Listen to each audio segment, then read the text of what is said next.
Welcome to this week's broadcast of Esports Tower Rumble and Valorant. We're broadcasting it from the Boise State Game Pants Esports Arena. This is the second week of the Winter Rumble as we kick off the group stage tonight. We have 7 teams battling for Rumble Championship. Tonight on the show, we'll take a look at one group stage game, followed by both semifinals, set everything up for the grand final next week. I'm your host, Jacob Gem Mountain Palmer, joined by Brandon Redhawks Koziak.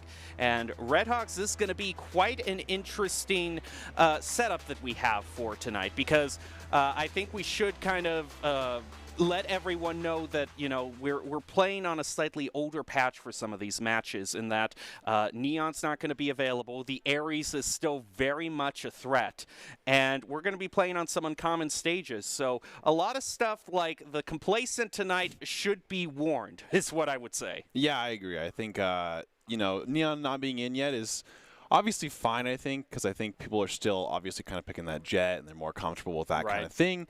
But I think it's nice because I think people can kind of get more of their practice comms in terms of like the chamber. Like we saw some chamber last week. I think Landsides were talking about, or something like that. We're saying that we want to make it basically permanent. Chamber is a very interesting character we've seen so far, so hopefully they can kind of get that incorporated, and then it's like, okay, now we've gotten that incorporated, we can get Neon in. And I think Neon also just, you know, will basically pretty much open up eventually. I think team comps, though, it's been pretty interesting so far. I think the last week, for the first week of the Winter Rumble, we saw a lot of variety. We saw a lot of teams picking up the KO. We saw a lot of just Raze sometimes. I think Raze is really good on certain maps, but we kind of see more of it. And we also saw the Chamber versus Viper. So I think a lot of it's kind of just this comfortness, and, you know, I like seeing a lot of the variety. Now, in terms of the teams that are going to be with us tonight, you know, one of the teams that's been on a lot of people's minds is the Drought. They just kind of dominated Week 1 Rumble en route to a victory and looked poised. So you see, actually, they're going to have a bye in the first round. So overall, looking at the state of play, who should we be looking out for tonight? I think the Floods are probably going to be my biggest team to look for. I think last week they showed they've actually improved a lot since the champions, the club championship. I think their kind of weakness of their attack in the previous Rumbles has been a lot. They've been a lot better now with their practice and stuff. So I think the Floods could actually probably end up taking the Landslides if they keep working. Well, just a quick overview of how things are going to work. It is 5v5, best of ones. The grand final is going to be best of 3, but in the group stage, it's a best of 1. Coin flip, the winner chooses the stage, loser picks the side, attack or defense, and it is single elimination. But overall, no matter what teams are competing, they are going to want to play at their best, and one key to doing that is Doc's Keys to the Game, provided to us by Esports Tower and Valorant. That's to flank effectively, spend and peek wisely, diminish their econ and loot, and dominate angles. Those are Doc's Keys to the Game, brought to you by Esports Tower. Score pro advice at esportstower.com. Improve your game sense, improve your team play, and improve your performance under pressure. You'll get matched with great players and professional coaches to help you rank up. Set up the first match tonight. This is going to be the Hurricanes versus the Infernos, and they're going to be starting off on Split, which is quite interesting because we don't see Split that often. Yeah, I think it's interesting because Split's obviously one of the maps that first came out, so you'd think that, you know, teams are kind of more comfortable with it, that they want to play on it. But I think sometimes it's just really interesting how you play Split, right? Because you have to be pretty aggressive and you have to be pretty. I'd say team play is pretty important. I think Raze also as an agent, if your team can play Raze, it's obviously a huge advantage to you because you can clear a lot of angles on this map. But overall, I think Split it's a fun map to watch, I always say, but it's always not that fun to play because I think sometimes, you know, it can be pretty annoying holding those angles and stuff like that. But overall, I'm glad we're going to see it. Well, I'm sure all the people who are queuing up and solo queuing have gotten Fracture for the 5th time in a row. might argue with you on what's the most unpleasant map to play, but Split is quite interesting. We're going to have the Hurricanes and the Infernos kicking things off tonight with the bracket stage. Round 1 matchup is the first time seeing the Hurricanes this winter season, while the Infernos look to rebound after a rough start to the winter season in our Week 1 Rumble. We're going to jump into Split and see how our first game of the night plays out, and we can get a little bit of an overview of what we have to deal with tonight. Oh, yeah. What are some key points of interest that you want to point out here? I think mid on Split is very, very important. I think if you can kind of control mid in this map, it makes it a lot easier or harder for your opponents, just because, like, if you're defending, you can hold mid. It makes it so it's really hard for the opponents to attack, just because everything kind of funnels through one spot. And if you open mid, you get a lot more opportunities. You can go mid to A and then kind of split it through through there, and then you can go mid to B or something like that, right? And just opens up the map. So I think mid's going to be a very important kind of topic of this map, and I also think utility is very important on Split. Yeah, it's interesting because you know, when you're kind of solo queuing or just playing more casually, there's so many people that just want to like go through garage or just run to A or B instantly. Yeah. And they don't take into account mid, and it is such an important territory to get control of. Yeah, I think that's why you see a lot of Sage in this map, just because, I mean, even though they've nerfed Sage just as much as they have, her wall mid is just still so useful in just either getting info or just holding them back for a little bit. So I think, obviously, we see the Sage locked in, and I could probably expect Sage from the other team as well. Yeah, we do see some sneaky Sage plays, especially using that wall to kind of elevate up a little bit. It looks like, though, we're going to have a lot of site blocking with a Viper and an Astra on the same team. Yeah, sometimes mid just becomes unwalkable due to how many smokes get placed down there. Yeah, I was going to say, we're going to see a lot of utility this game, especially with, like, we have 2 Vipers, 2 Killjoys, and then we have an Astra versus a Sage, which is just a whole lot of util. I mean, we're going to have the Killjoy ults, we're going to have the Viper ults, the Viper smokes, and it's just going to be a lot to see, so it'll be pretty interesting to see how these teams use their tools together and how they want to, you know, basically approach each side. Yeah, Hurricane's definitely going to have Sultik, you know, all eyes are going to be on him as the only duelist in their comp right now, so we'll see who else kind of steps up. So everyone spreads kind of out to their positions. Yeah, I think, you know, the Hurricanes are basically kind of relying on the strat of 1 duelist and then Skye. They're kind of basically using Skye as that other, like, fill-in for a duelist, which, you know, usually requires your Skye to play really aggressive. Basically, you're flashing for yourself, you're flashing for your teammates to basically go aggressive, and so that's what I'm going to kind of hope to see on that side versus the Infernos, just kind of going with that Jet Reyna. Well, it looks like the Hurricanes are going to start out by pushing through Garage here, while their Jet kind of peels off toward mid, is going to be meeting up with Viper there as Malk grabs an ultimate point. Always great to start getting that res going. Going to take a short peek out through the wall there, not see anyone up there, although Kinetic is waiting there. Kind of gives a little bit of a ping there to get some reinforcements. Yeah, Hurricanes kind of showed B, but they end up kind of posturing now. And they did get a pick mid, which is pretty big. Now they're taking sight. Oh, is going to catch Astra mid-util. Oh. You hate to see it. Key is going to pick up a double there. Going to be going on upgrade, get a little bit of a util econ boost there, excuse me. Up in heaven, though, Sultik is able to get a nice click, a headshot onto Daps there. But it's still going to be 2 versus 1 with Melk only having 3. Run away is going to be the strategy there. Just try to hold this corner. Viper's really kind of just holding for that angle. 1 enemy remaining. He gets another one. Key picking up a triple. Vipers manages to get 1, but it is going to be Hurricanes picking up the first stage. That was a great round from Hurricanes. They got to pick mid, and they basically just had him sit there. They didn't push through at all, and then as they did that, they caught the Astra on site using utility and just pushed at the same time. So yeah, I was a bit surprised to see kind of using util like that, just that open on the site there. Yeah, I agree. I mean, I think they just didn't really expect them to go through Garage because they're probably thinking that, oh, they might push through Heaven, and then they'll push together. Right. But instead, they just pushed through Garage and just got Heaven that way. Yeah, they were thinking too much like we were, talking all about mid here. And a few went through mid. It looks like they're all going to rush A, though, as they throw out that. It's a little bit of ice trying to make Sultik's job a little tougher. They're going to have to rotate up here through tower. Let's take quite a bit of damage there as well. They're going to be going through tower as well, throwing up some smokes.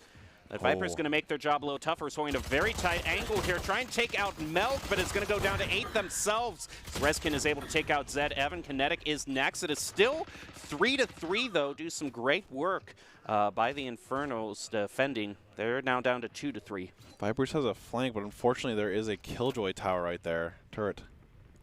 Looks like they're actually going to be rotating very quickly over to B here. But Vipers kind of has their, is reading them very well, is rotating over with them.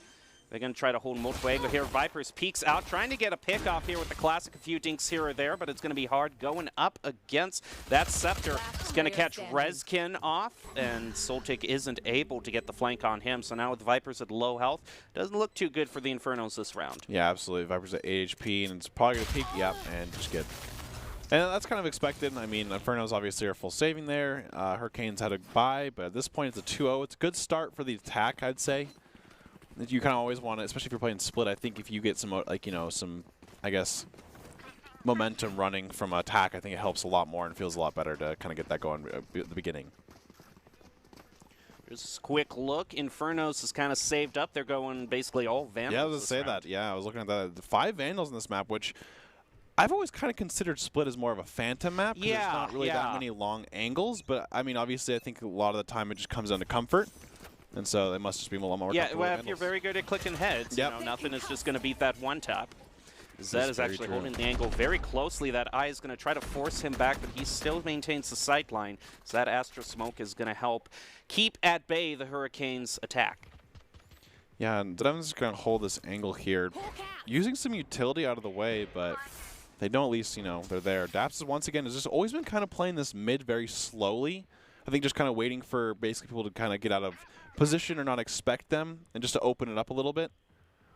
Let me get flashed here, though. Is able to look away, though, and Zed Evan just kind of turns around thinking, okay, I didn't hear the audio cue. That must mean that Daps is not there.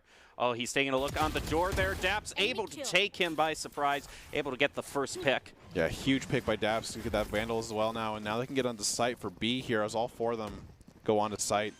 Gonna meet with Astra here pretty soon. Oh, Daps gets another pick too. Yeah, that was a beautiful flank right there, able to take out Koji. Where is Daps, though? It seems... Okay, he's rotated down to point there, so he's all over the place. He's actually still holding up here.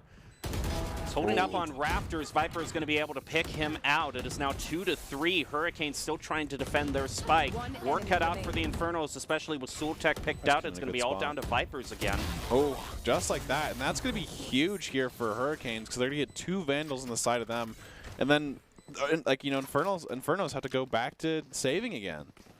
Yeah, it was interesting not only seeing kind of the team that was down 2-0 going a full buy, but Hurricanes kind of going half buy there. So that really kind of helped out their econ. Yeah, so they just had that bonus extra, and they have a lot of, you know, money left over now. If you see, like, you know, 5,700, 6,100. So even if they lose this round here, they can still go again. And so at this point, Infernos just really need to get a couple picks here to at least make a dent into this eco. One thing you're going to want to keep out eye here is Sultek has picked up the Marshal, which is a very good budget option, and if you're still very good on clicking head, it's going to be a lot more difficult with that Reyna eye thrown out. That's going to make them reposition here. Trying to pick up one is not going to get it. Looked like that might have been a body shot, but that's going to force another rotation out from him. Oh, wow. The alarm bot and a huge swarm grenade is going to take out Green Giant as well. Vipers is just living the dream of a Killjoy, getting 2 of your kills from your utilities. And that's fantastic synergy for the Infernos there. I mean, that's an Astra and Viper, like, Killjoy really communicating there to have their utility go at the same time. Took a lot of damage from that. Speaking of Astra, the smoke is going to be thrown up. So Melk and still haven't made the decision. Melk and Key here haven't made the decision to rotate over yet. It looks like they're still trying to commit to A. Might be trying to peek Zed Evan here through Heaven. Oh, trying to get a shot onto the head there is able to be bailed out by Key. That'll just be those frustrating moments. Where you Kinetic, yeah, say the smokes could go down here. They're going to have a pretty decent spot. It's still 2v2, but Hurricanes have a bit of a gun, I think, advantage because Astra has a Ares, I believe. Also going to force them to go right onto point here with this Viper's Pit. Kinetic is just trying to wait, trying to get the right peek. He's going to go in. Melk is going to see him. Oh, and actually gets taken out by Koji. It's going to be Koji versus Key here. See, I got a 1v1 here to be basically just reactions here. Ooh. Koji manages to fight in the pit and come out the victor and have enough time to defuse and finally put the Infernos on a bit of momentum, especially considering they were on a Thrifty. Yeah, I mean, I'm pretty sure like they only had 2 buy, which was a Marshal and an Ares. I think, honestly, the biggest difference in that round was that utility play. They got a double kill with that utility play of, you know, the suck-in from Astra as well as the Killjoy, Molly, and her turret, and it just did so much damage and it got 2 of them so they can get guns and kind of reposition. And that's a huge round because, I mean, going down 4-0, I think, right away just really hurts. But when you went on an eco round, especially like that one, you get a lot of confidence. They're going to try again here to try to take B, something that's eluded them. Doesn't look like they are going to really have Daps try to rotate through mid. It's just going to be everyone rushing A. Considering that Infernos only really have two on B right now, all three other members are going to have to rotate through. Say Daps just going straight on the site this time instead of playing that mid. Oh, uses all the knives at once, but Viper's just going to mow him down with that Vandal. A bit of fire being exchanged makes it 3-2 with only one left. Gosh. And Zultik doing work with that Phantom, which we were saying might kind of be the more suited, and definitely when they're all bunched like that Russian, you can just spray through all of them. Absolutely, and that was a quick round. I mean, Hurricanes said, okay, let's just 5-man rush it, which is interesting because usually, you know, Dabs usually playing that mid has such a big impact, and so I think maybe they just thought they could force it, maybe go for a plant or something like that. Yeah, well, they had both of their duelist ultimates, so they probably thought we'll just use knives, we'll use Empress, and we'll just, you know, push them over, you know, just going all through. But yeah, we did see that as well. The knives were quite unfortunate. So now it's the Sheriff. The dog. I think the Sheriff around the Esports Tower has actually usually been pretty good for teams. Sometimes people just really show up with the Sheriff in a round. We'll see how that works out. Zed definitely has some info on them, enough to tell that Astra to throw down the smoke. It's going to flash them all, keep them at bay for a bit. Looks like Daps is having they're all getting the opportunity here, or the idea to rotate through sewer, see how that works out. Absolutely, and Slux is going to hold this site for the time being as they all just kind of rotate. And I think at this point, Infernos just need to be really disciplined and just kind of using utility and holding these sites so that Hurricanes can't really get anything cheesy. Only one still holding back is going to be Rezkin, making sure that none of the Infernos try to chase them through sewer. It looks like they're all going to probably get away with it, too. There's only Vipers here hanging out in heaven. Might be pinched in here through their Viper as well, who sees that sideline. Oh, not quite able to click the head there. They all know that they're there, and it's going to get caught out by the Molly as well. Zultik is going to get the first pick onto Rezkin. I love those peaks when you're on the ropes and you're just going so fast up and down. It's like you go up, nope, okay, we're going back down. And they're running kind of out of time here for the Hurricanes, so they're going to have to try to force something here. Most likely B site, but they are smoked in heaven here. Now they might just all decide to rush. Koji still hanging out on rafters, going to try to get a peek around. One! He's going to pick up two, as well as three. Look at that! Now the spike is down on point, leaving not many options for Melk. That was insane by Koji. Yeah, wow. I think the discipline of just kind of seeing the first one and not, you know, biting at the first one, jumping down, and then they just kind of lined up. He got two of them, and then he ended up getting the one on the floor while he still didn't end up dying from, I think, the Sage who peeks him at the end here. Yeah, he also got a bit of that visual cue, too, by Key kind of throwing out. Key throwing out that util. Kind of gave him just that split-second bit of information before he saw Key kind of diving down to ground. Yeah, and just like that, it's 3-3. It's tied up here, and, you know, from what these first 3 rounds were for Hurricanes, and now the next 2 rounds for Infernos, and it seems like, you know, their play is just pretty solid at the moment. But I will say, I think Hurricanes have kind of gave up a lot of that mid pressure they had going on. Yeah, and this Viper's doing a great job of that, throwing the wall and Molly down there. It's going to keep them at bay. Actually, looks like it got a bit of chip damage, too, I think, against the Infernos, but it has been healed. Toxins going up. You see a little bit. It's going to be able to pick out Daps. Daps, once he's kind of given up mid, they have to make the choice. They're going to make the choice to Rez, and Milk also getting the headshot. Actually, a wallbang there onto Kinetic as well. That's going to give them a great amount of pressure through mid, although no one rotates through it. It looks like they're thinking of rotating back towards A.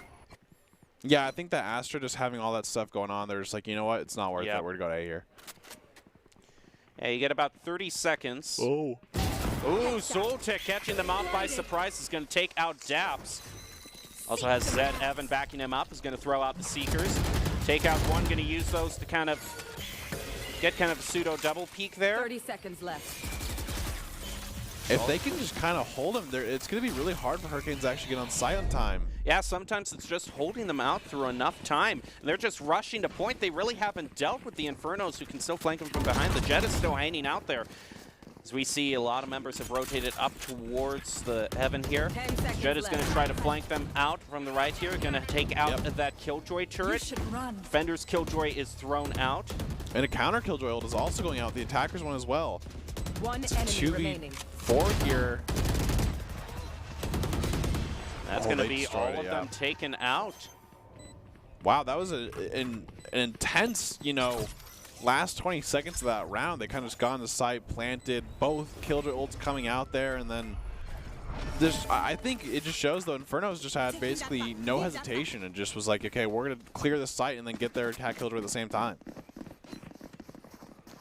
Well, the Infernos have definitely been able to kind of surprise the Hurricanes a lot in just these surprise peaks, and that's one of the things that they've been practicing on this past week. Jump spotting and trying to jump spot without making any noise, just doing anything without making any noise, not to let the other team know where they are, and it's really kind of played out for them. It also should be mentioned that Split is a preferred match for the Infernos, as they think they have several different strats they can run.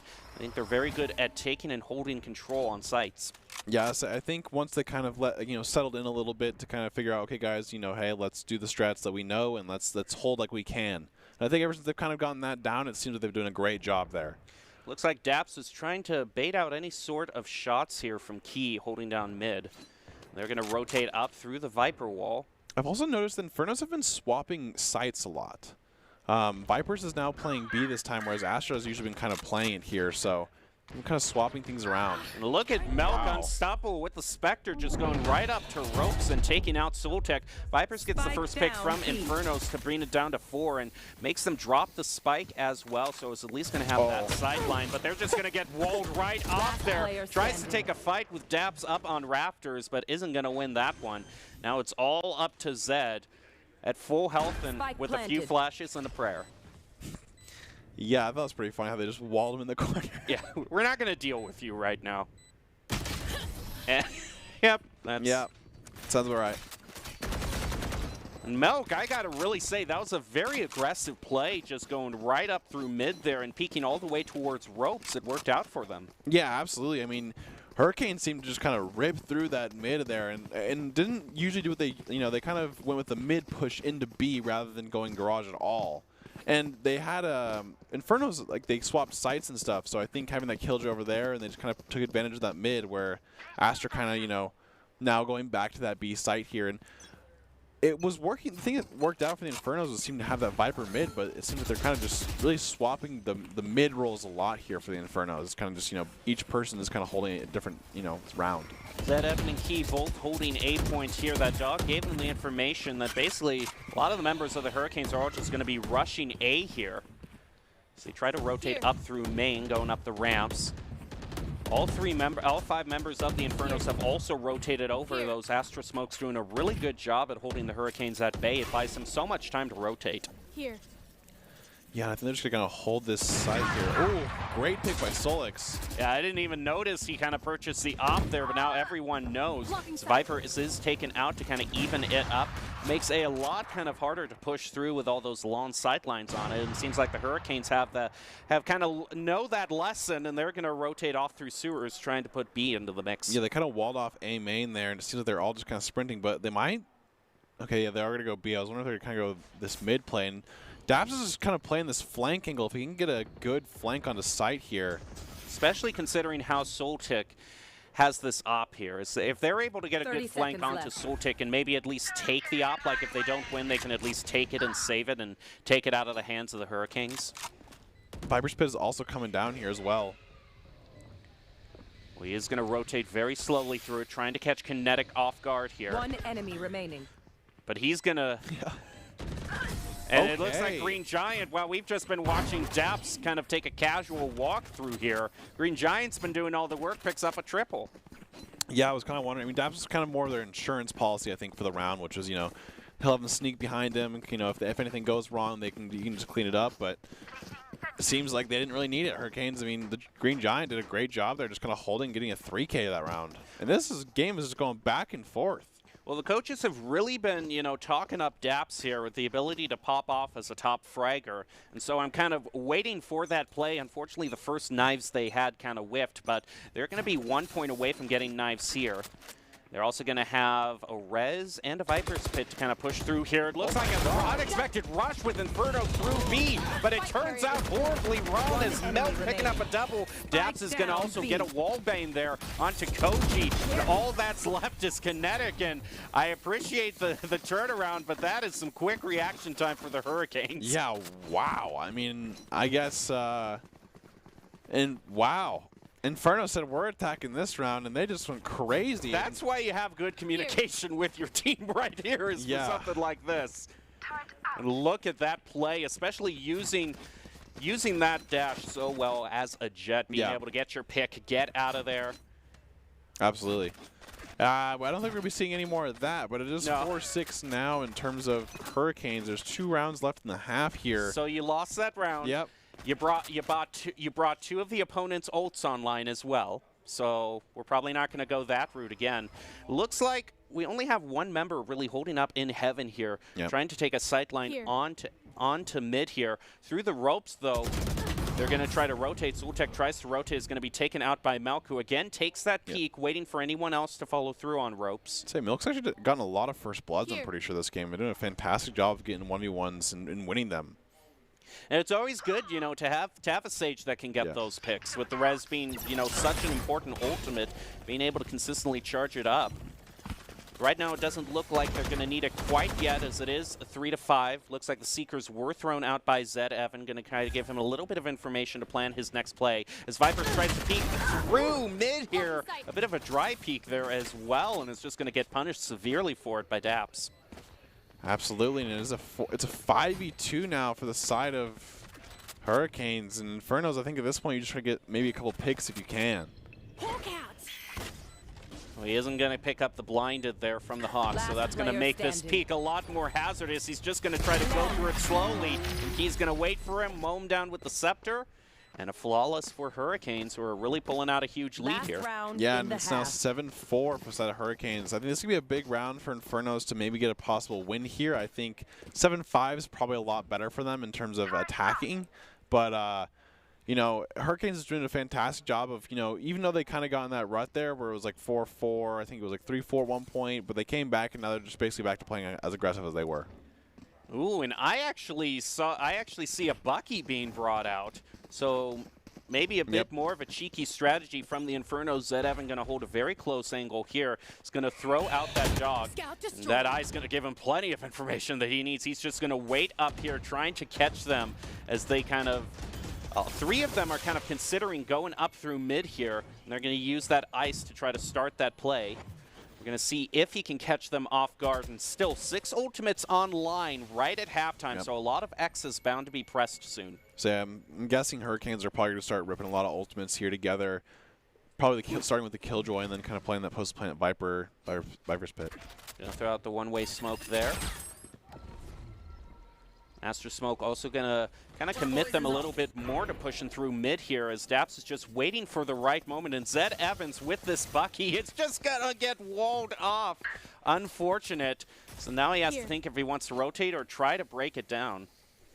Yeah, they're kind of just holding mid here. They do have 40 seconds left, though, so they're going to make a decision here pretty fast so they can actually get the plan and be comfortable with it afterwards. Oh, the nice first shot by peek Milk. is going to take out Kinetic. Milk doing a great job. Now Zed Evans kind of trying to make the decision of where he wants to go. He's actually going to rotate all the way back through ropes. They're going to throw down their Killjoy and immediately get taken out by Vipers. That Killjoy is going to get taken out too. So now you have basically everything you can use here. They're not going to have the res, but they can definitely stall out for time here by placing that Killjoy down at the right moment. And Zed finally gets the shot he was looking for on the Bucky. It was a bit delayed, but the plan all came together finally. I don't know. They're going to die to this hell spot right here to the left. Yep. I mean, it didn't get him the win, but the plan worked in a way. He at least got the 1 kill with the Bucky. Switching sides. That is pretty funny. He's playing the Bucky in these angles, and he does get 1, so I mean, hey, that's something going. Yeah, but he was basically, you know, at what cost? When you're behind the Sage wall for a minute, burning off time. True, and so we are going to see an 8-4 here for the Hurricanes, but Maybe Infernos are, practicing more so for the attack side, so hopefully we can kind of see something going here. It's definitely, I think if they can get some momentum, especially this first round, I think, pistol round usually can kind of go both ways, but I think Infernos winning this first round is actually be really crucial in terms of them trying to make a comeback in this game. We're going to see what their style is. They're going to try to just do an outright rush, or they are actually splitting themselves up between A and B here to do a split push. Absolutely, and they're just kind of holding it first, though. I like the slow play here from the Infernos. They're going to have the wall thrown up on them, take a few blind shots through that wall. Also, no one really watching over through mid here. They're both kind of committing to the main routes for A and B. Yeah, it seems like mid's completely open for both teams at the moment. They just have a Sage wall there, so they kind of know that something's there, but... And they're actually not going to rotate through mid. They're just going to go all the way back through their own spawn to try to all force A. Yeah, it seems like they've gotten at least 2B here, and so maybe their thought is they can have 2B and then just kind of play this A, but it seems like Infernos are kind of onto something, and they're slowly rotating towards mid as well. They do have a sight line down A main here. Hurricanes, they have their jet just waiting to try to take any sort of pick. They're going to play off the dog there and the Astra Smoke to push through here and make their main point toward A. Well, I like that play. Ooh. Few shots exchanged. Vipers is able to take out Key. Hurricanes at a disadvantage now as Infernos have successfully planted. They need this round to try to get things back in their favor, get the econ going. Soltech taking a huge amount of damage. It's going to be brought down to near zero. It's going to be a question there. If Zed Evan can kind of get over to heal them up in a safe way. He's all the way over on point, though.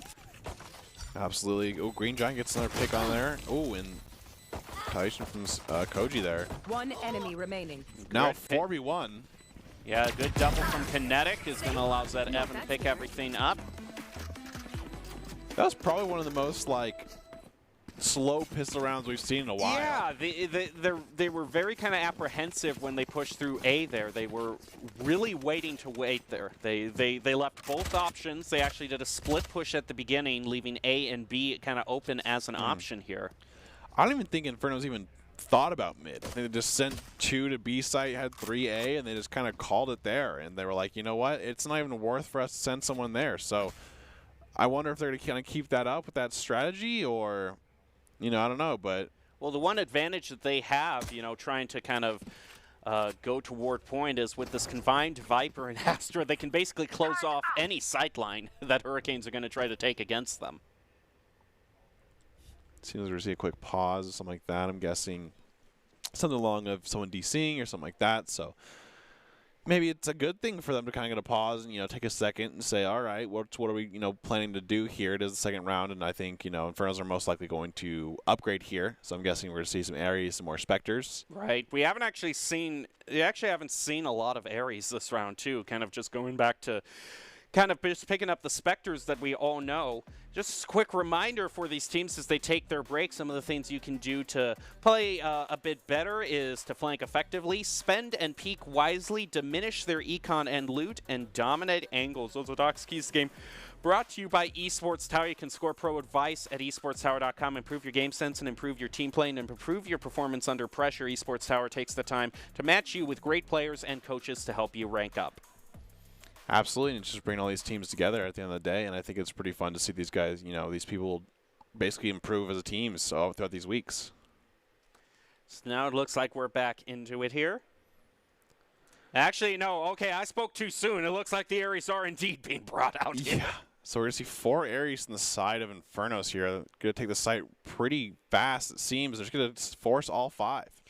Definitely, though, the noise from that Ares is definitely going to give their position away as Melk is trying to take a sneaky play there, but Soltech is going to catch him out. He's going to use the updraft to go onto Rafters and up into heaven, try to take out Daps, who dashes away. He's able to get a few ticks onto Daps, bring him down to half health, but a flank from Rezkin is going to be able to make it 4-4 between these two teams. Sim's going to get the next play there. Yeah, it's a 4v3 here, but Hurricanes have, Daps, who's very low here on the side of them, and to take 1 or 2 bullets to get him going. And just like that, it is now 4v1, wow, okay. That was a great wall bang.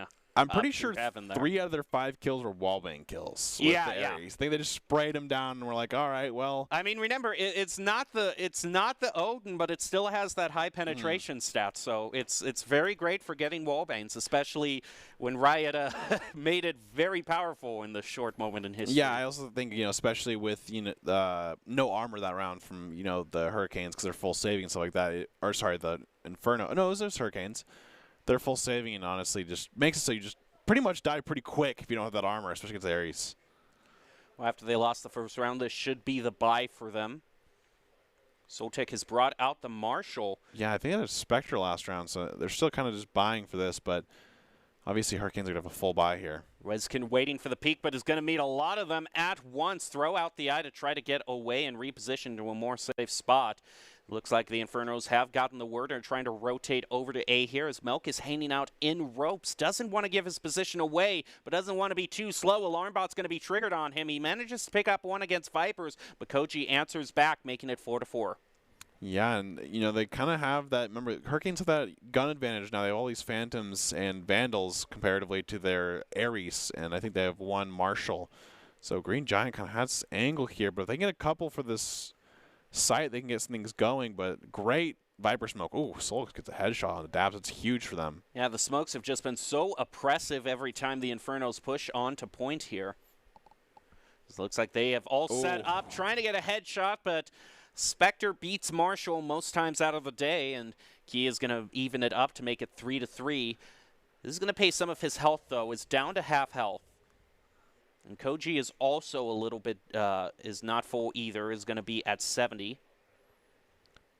Okay, they do find another one. Reskin's down now, and the Ares are just having a fantastic job just holding the site, and they have a corner spot. I think they can kind of get him off the site, yep.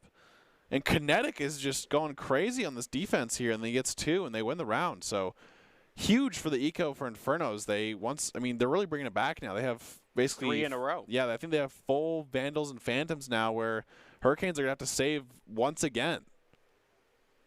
And I think that really kind of hurts momentum, not as much as eco, because I think if you're the Hurricanes here, you have you've had the advantage basically in terms of you have the rounds ahead of them, but now you have a full buy versus their Ares. Now look at them; they have to buy sheriffs, a ghost, a Spectre, whereas basically Infernos didn't have to buy full everything now. Oh, and look at this here! Infernos commit all the way towards B.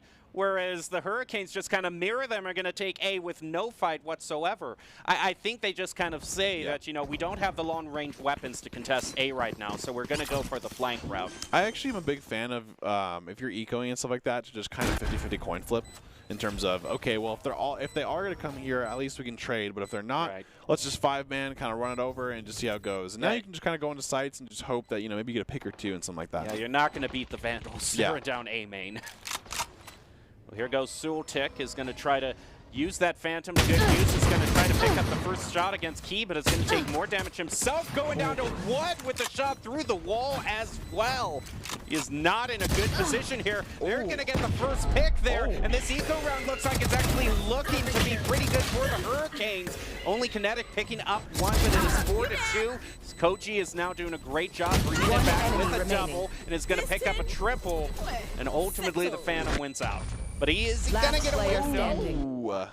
So he's going to pay for it, have to give up his Phantom, but does get the win nonetheless. But overall, I'm very impressed with the Hurricanes there for all that they managed to do on a save round. Yeah, I mean, they basically got 4 members. Granted, the one still died to spike, but that still, basically counts of them going down 1. So they got 4 down, so that means that this round they're going to have to dip more into their eco here, whereas Hurricanes are basically, we're saving for this, so this would be a big round. If Infernals lose here, they're not going to have any eco for next round.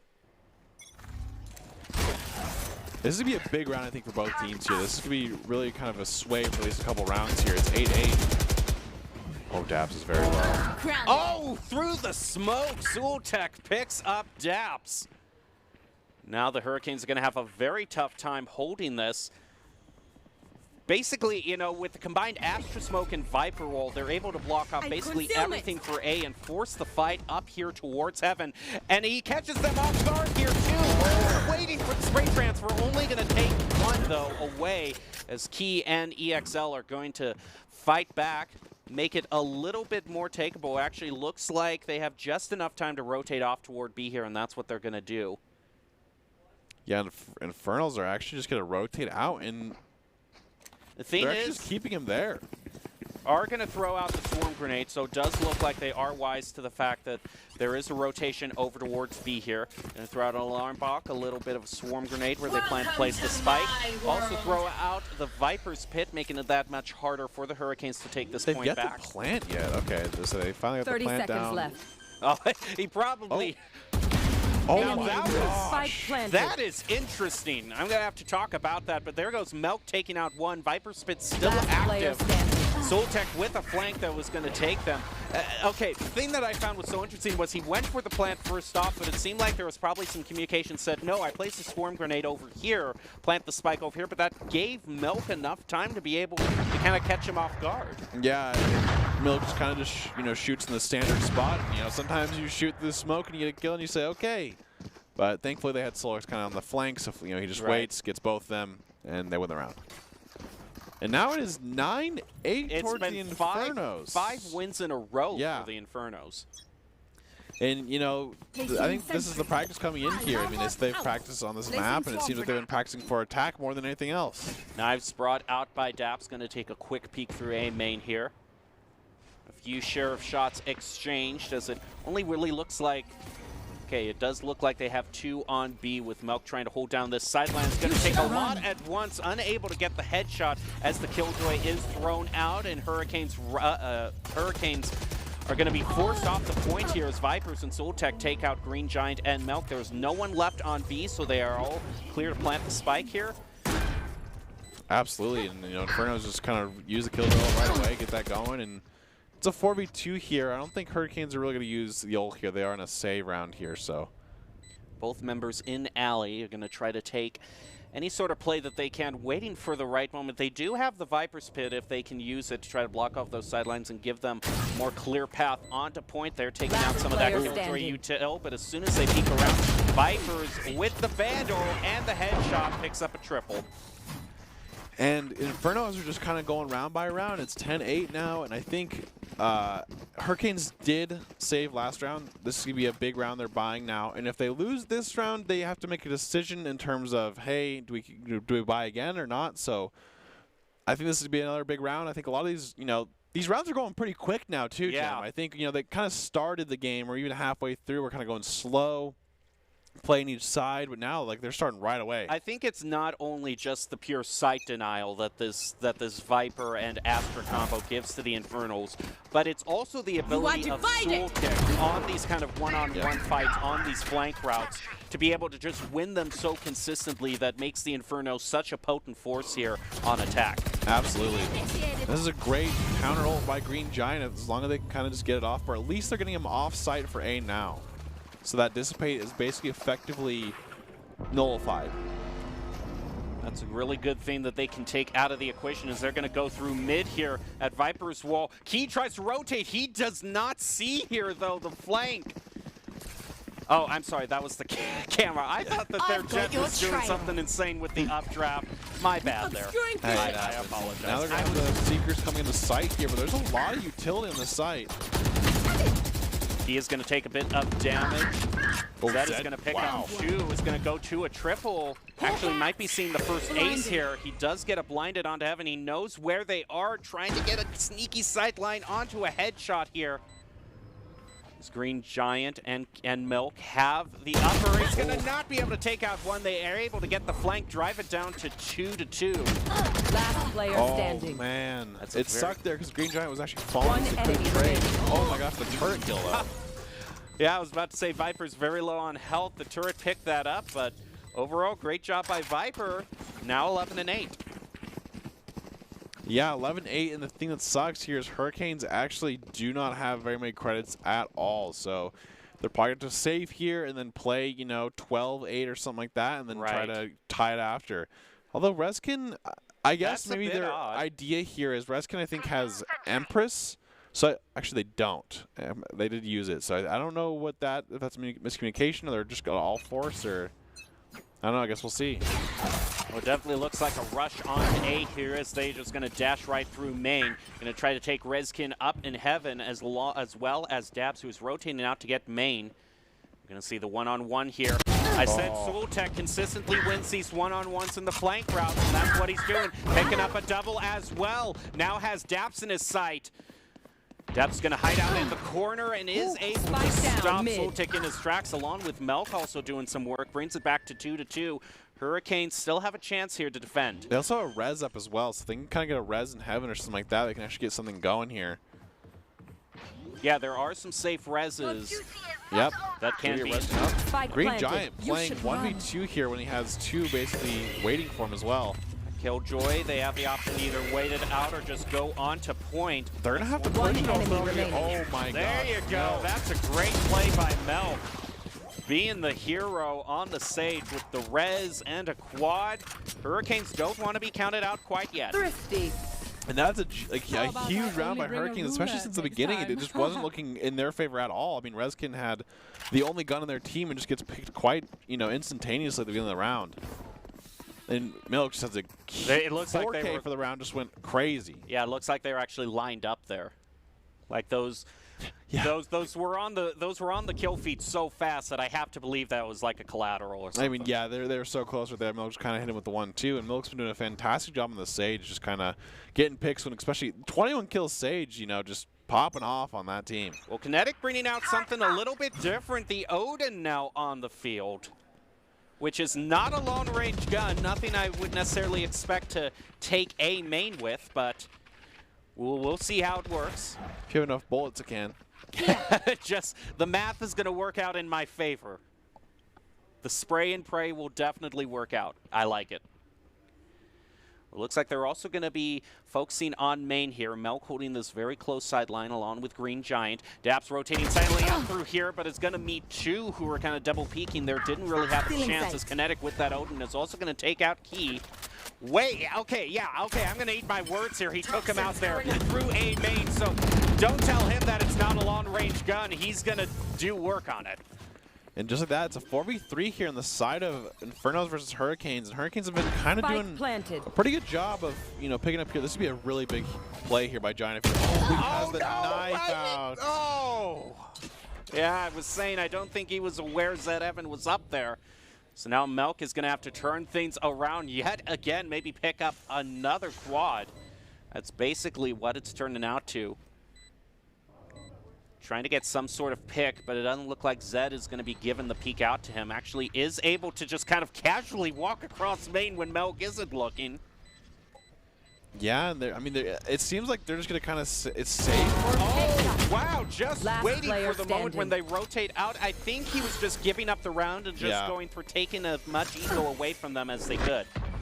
Yeah, I think they kind of figured, hey, Infernos actually have this pretty locked down, but I like that that play of, hey, let's just get the outros, Match point. So now and just like that, it's going to be 12-9. And what a game this has been. I mean, at first, Hurricanes were just looking like they were dominating the Infernos, and then Infernos kind of made a comeback, and then Hurricanes kind of went up, and then now Infernos on this attack side have just been pretty dominant here, and it's a 12-9, and Hurricanes, I will say, have had their best rounds in their eco rounds. I feel like that's been their best rounds. Yeah, and it is interesting that he was going through a few outros there because, I mean, I can see it. You're taking econ away from them, but you got to remember, Infernos have won 6 rounds in a row. They're going to have everything they have to do another full buy here. Absolutely, and it's going to be, I think, a big thing this time is going to be the first blood kill in each team here to kind of set the tone for the round. Rezkin and Melk both on B directly. Also, it looks like they have Green Giant holding down Heaven as well. Viper's trying to take a peek through there. Some shots exchanged, and Melk is going to take the bigger amount of damage off of it. It's actually going to use their own heal on themselves, which is interesting. So that's going to be gone, that heal ability gone from the Hurricanes. It's actually kind of what you would want if you're trying to kind of bait out that heal from the Sage, just kind of hit them a little bit, draw them down to 80 and force the heal on something like that. Yeah, absolutely. I think, Milk obviously being the top frag in their team just kind of was like, hey, we got to fight. Oh, great timing. Oh, Milk gets another pick there. It's now 3v5 here on the side of Hurricanes. But they aren't able to take out the Vipers kid, Yeah. as Kinetic is going to hole up with the Odin there, waiting for anyone to just kind of walk in there. The Odin cannon does have a very nice spray, so even if they double peek, he might have a slight chance here. The Odin in the pit. And Redskin is going to take him out. Now he sees the other two. He doesn't see Green Giant, though. Player He does. standing. Green Giant One sees him enemy before he remaining. does, though. And Inferno still have a chance to take this. You hit the Swarm Grenade, Vipers picks up one. Imagine if I died. And just on that, it looks like through time is going to be able to win it. Man, that was just a crazy last round. Attackers win. The overall game, I think that was an incredible game, especially the first thing of the week. Yeah, that was quite a way to start off the week. Congratulations there. Well, that was some really insane play, and as you can see, Red Hot's going it alone can only get you so far. Ultimately, if you want to increase your chances of success, you have to level up your teaming skills, and we definitely saw that with kind of that double controller comp, especially with the Astra and the Viper, so well to communicate with your teammates to throw up those smokes. And you can see how talented these players are, and Esports Tower really takes the time to create teams of well-matched teammates. I'd like to do a shout-out to the coaches, and for those of you watching who haven't checked out Esports Tower clubs, you should. It's the fast track to rank up. So know that that is in the books. A very, very close, very intense match. Ultimately, the Infernos are going to win that. It was unexpected all around, from the initial choice of split to how seesawy it was. A very fun match to watch. Absolutely. I mean, there was so many times it was like, okay, well, Inferno's got kind of a big lead going into. They got the momentum. Okay, Infernos are kind of doing it. Okay, never mind. They're kind of going back, and then they kind of just, shut out the game in a pretty well fashion. But overall, I think both teams put a great job of effort in and showed that they're pretty comfortable with this map, but overall it was great to watch. Well, we are going to be taking a short break and get to our next game, which is going to be Eruption versus Drought in the first semifinals. Drought, definitely, we were talking about them kind of being one of the top teams. Will they be able to keep that spot? We'll find out after this. You're not going to want to go away.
Visit NationalGuard.com to begin your guard adventure.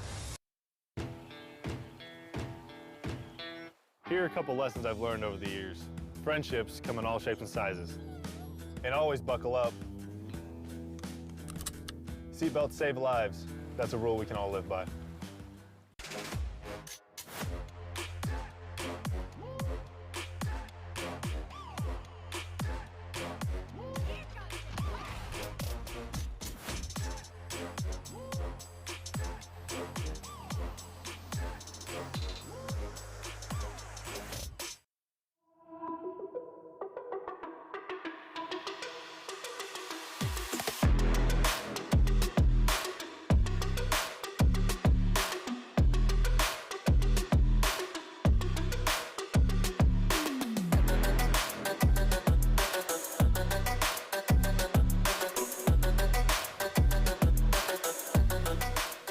Welcome back to this week's broadcast of the Esports Tower of Rumble in Valorant. We're broadcasting it from the Boise State Game Pants Esports Arena.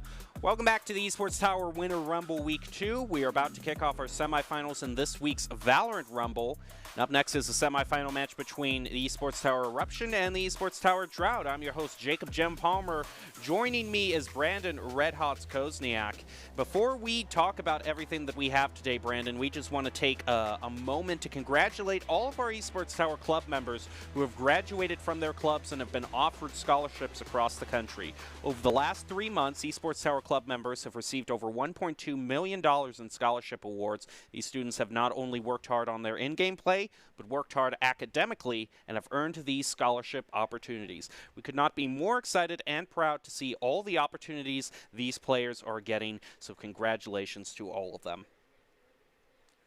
And absolutely, I think it's always just an awesome opportunity to always just kind of play at the competitive level, and especially making it easy like Esports Tower does. Alrighty, we're about to get to the match itself.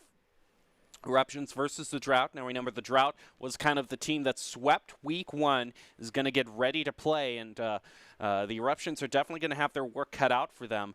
Although, kind of interestingly enough, you know, the map that we almost never see is just decided to get a spotlight today because Split has been chosen yet again for this second match. Yeah, I guess, you know, finally this week they're like, you know what, guys, we're done with this bind. We don't want to play Breeze. We don't want to play Fracture. We don't want to play Haven. Let's play Split. Let's bring it back and let's go Split. And it's pretty interesting because we haven't seen this map for weeks. And I you know, sometimes it almost felt like it didn't exist anymore. But now we're getting 2 games in a row in Split. And if it's anything like that last game, Jem, I think we're going to have a great time again. Well, no matter what map you're playing on, you're going to want the best advice, and that is Doc's Keys to the Game, brought to us by Esports Tower. In Valorant, that's to flank effectively, spend and peek wisely, diminish their econ and loot, and dominate those angles. Those are Doc's Keys to the Game, brought to you by Esports Tower. Score pro advice at esportstower.com. Improve your game sense, improve your team play, and improve your performance under pressure. You'll get matched with great players and professional coaches to help you rank up. We're getting ready to jump into this first semifinal of the night with last week's defending champions, the Drought, facing off against the Eruption on Split. The Eruptions are another team looking to bounce back from a rough Week 1 performance, and they are just 1 game away from the grand finals. Can they knock the Drought out, or will last week's champs get a shot at a repeat? We're going to find out right now. Again, a kind of quick overview of what Bind has to offer, and really kind of one thing that stood out to me a lot last round was we saw a lot of ults kind of on utilities, you know, on mollies like the Killjoy Swarm Grenade, which really you can take advantage on Split being much more of kind of a more compact map than some of the others. Yeah, and I think also what's pretty interesting is, you know, the Sage difference. One team kind of went with the Sage. Another team went for, you know, the Viper, Killjoy, and Astra, and they kind of just rotated things up. They didn't always play the same spot. Sometimes Viper would play mid, sometimes Viper would play A, sometimes Viper would play B. So I'm interested to see if they kind of go on that approach again, if they want a lot more of these controllers slash, you know, Sentinels, or if they kind of want to go the more route of like, okay, we're going to hit one Sage, kind of have Sage mid every round. You know what, let's go with the Duelists. Kind of want to see some Raze if possible. I love seeing Raze. I think Raze is really fun in this map. But overall, I think, you know, I hope we get another fresh kind of look at how these teams play this map. And Let's there's the Raze. A little bit of look. 2 Razes. See 2 Razes brought out. Also, a Cypher and a Breach. Yeah, the Breach is pretty interesting. I think You know, usually we've kind of seen Breach come back on Fracture because his ult has so much value. And I wonder if that's just kind of like, okay, well, I've been playing a lot of Breach. I'm comfortable with it. Let's try it on Split. Yeah, that's really interesting. Also interesting is that we don't actually see Jett brought out at all from one of these teams, too. The Jett is on the whatchamacallits, the Drought or the Eruptions. They have Drought. One, yeah. The Eruptions have 1 Jett. Yeah, so only 1 Jett, but a Raze for both teams and the Reyna. Yeah, I do like these Rays. I really want to see some aggressive play on Raze. I think a lot of the reason why people play her on this map is she can clear basically a lot of corners, and especially her boom bot, since, you know, there's a lot of tight corridors in this map. Sure. And I think the Showmaker can make a lot of space in this map by just kind of using that blast back right off the round. Well, we have seen Cypher also brought out, and it's not common, but it's not uncommon either. It's mainly just a lot of people like to focus up his camera on Beast, which just gives such a complete view down into Garage, especially since that seems to be the route that the Eruptions want to go through first. We'll see how well that works, and we were also talking about how valuable that Sage Wall is and just blocking off mid. Oh, great grenade. That's great. That's going to take him down to 81 as well. So they're going to throw off their own one, it looked like. Might just be trying to find the right lineup. It looks like they've been given the go-ahead, though, to rotate up toward Heaven. They're going to find their job a lot harder as it's been smoked off by the Astra. It's down to 4-4 as Orthodox is able to pick up DRW here. Eruption's facing a lot of resistance as they try to get onto point. Their Breach is taken down to low health as well. So Devin might just be trying to peek up through here, but it's a... Okay, that's pretty funny. That's a little slice of something special.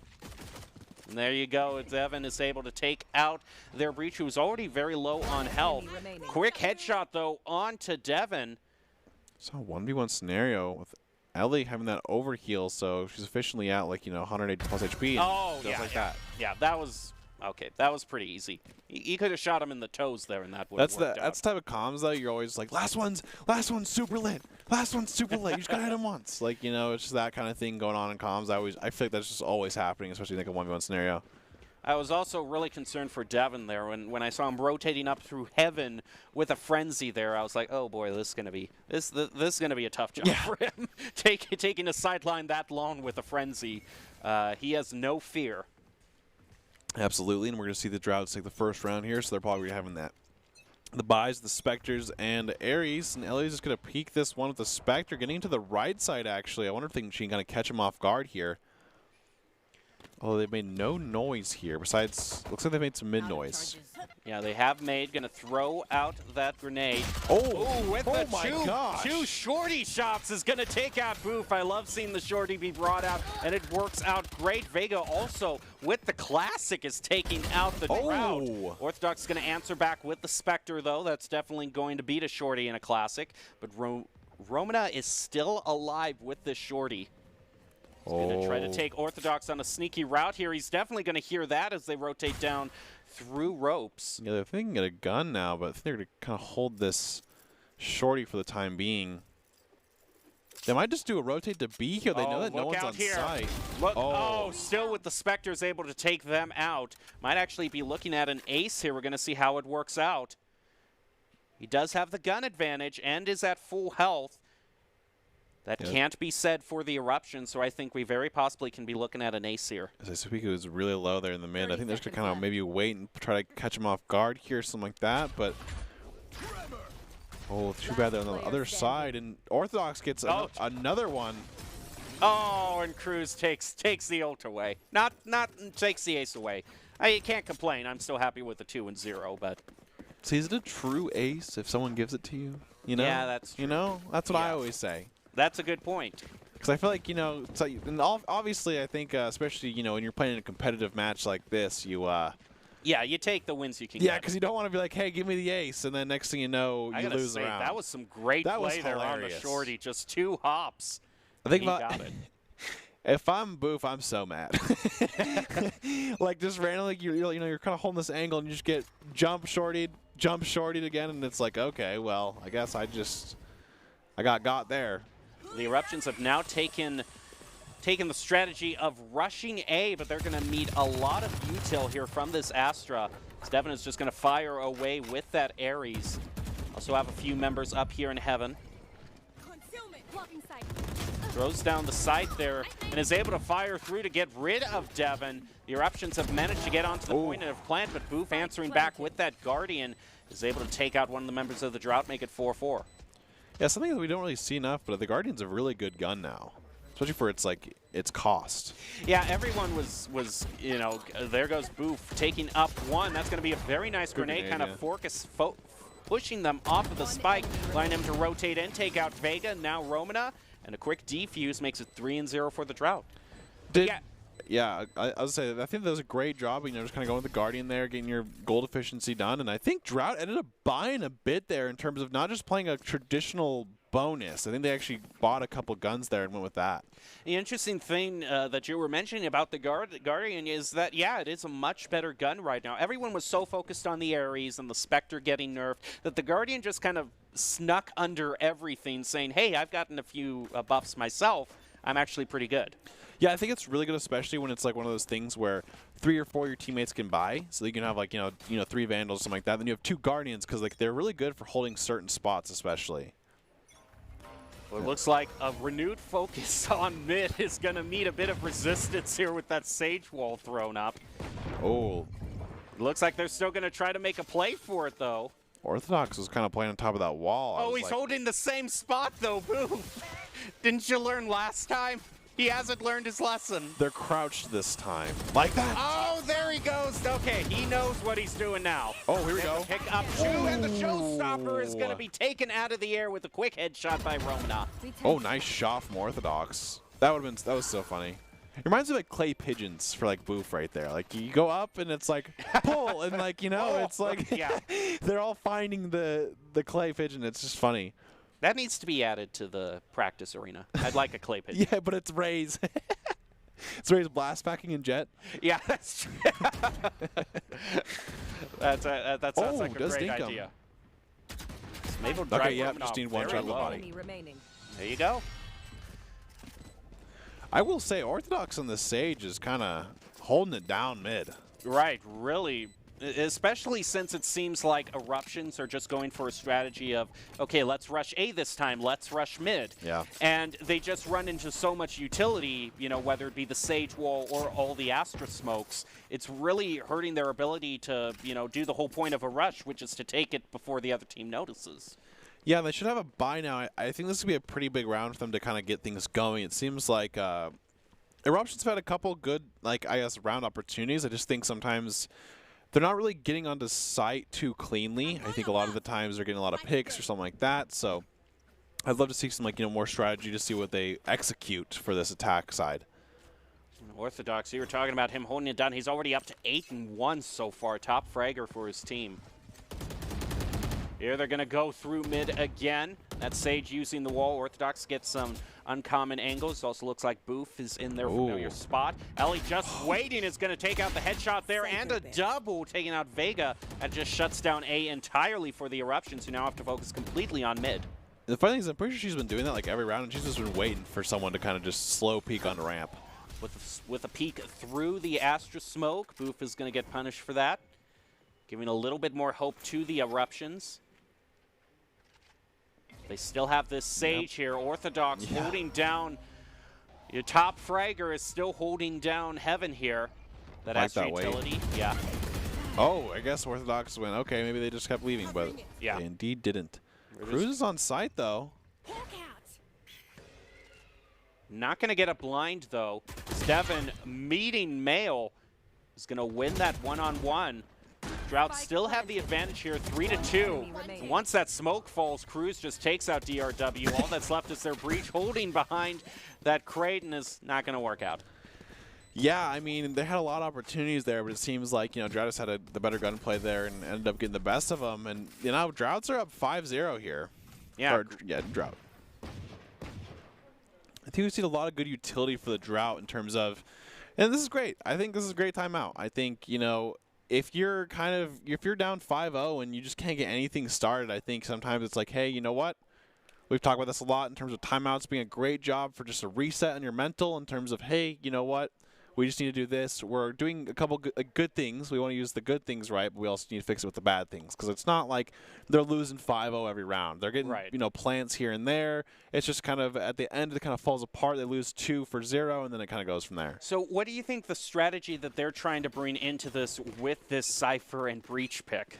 Because these aren't too common heroes. Cypher a little bit more common on Bind, but Breach is just a pick out of nowhere. Yeah, I think Breach, they really need to start kind of using it more aggressively in terms of, hey, we need to flash with these teammates, and it just comes down to communication. Although this is a great way to get started, a great Astra Wall in terms of just, hey, we're going to split the map. We do have Breach ult as well. Although Orthodox has been playing out of his mind, it's been really hard to kind of shut that down.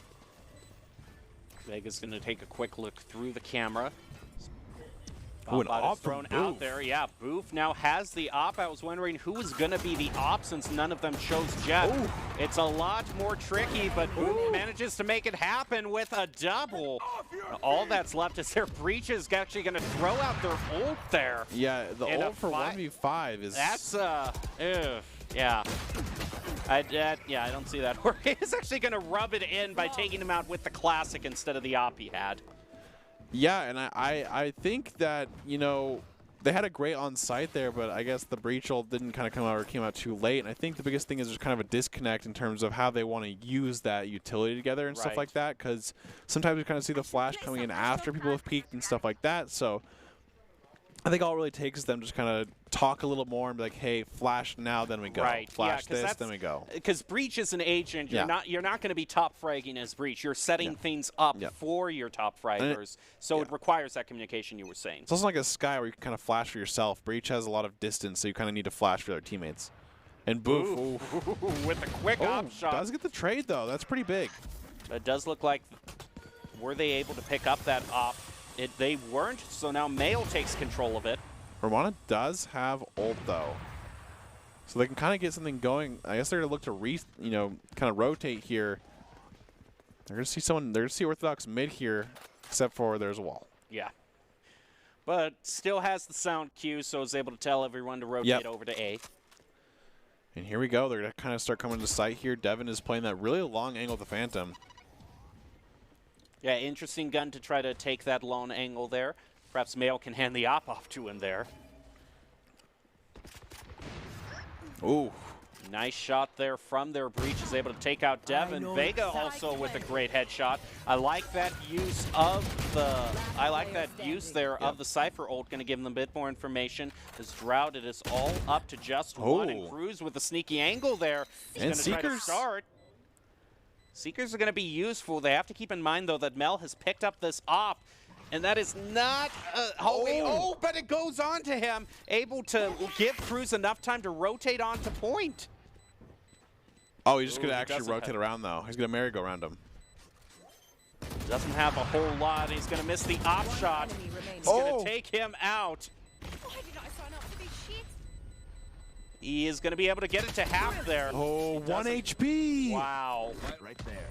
Oh my gosh, that was way closer than it needed to be for the Eruptions, but nonetheless, they did get their first win of the round, and I think that's, hey, gotta get something going. Yeah. Yeah, that was a very tough ask there. So I think that's when your team, and you're like, all right, guys, play together, and they just keep getting picked one by one, and then, at the very end, at least, though, they got it by 1 HP. That is crazy. Yeah. Because he had it at half, so I think he actually probably won the round if he didn't, if he actually ended up getting him there. Yeah, he probably would. He had very little time, but by getting it to half there, I think it brought it back into the realm of possibility. So they're going to all rush through Garage here, where he's going to throw out her Boombot. Boof, a whole lot of util going through there. Boof does go down, actually, to DRW. And I will say, Boof has now got the second ult by the time Romana hasn't even used their first one. So hopefully we can kind of see their, this round, that use of that ultimate to kind of get something going there for that raise. But at this point, DRW just kind of hold this corner. I think they might rotate back to B after he kind of clears sight if he can. Trying to take a peek up through that wall there. And Cruz is just holding this very, very, discipline as well. Just kind of playing together. Oh, great headshot, but unfortunately it's a Phantom diff. That was great, just waiting to kind of play off their teammate in heaven. Is going to get the blinding onto a lot of them, but sees a whole lot. He has to get another blinding onto 2, but Vega still manages to find a way to get Cruz. And Orthodox is also taken out, so the Eruptions have a 4-2 lead, a 3-2 lead here as they're planting. Oh, and Romana gets a great kill there. Is all up to Devin now. 3v1, Devin maybe, you never know. Just try to catch one of them off a careless peek here.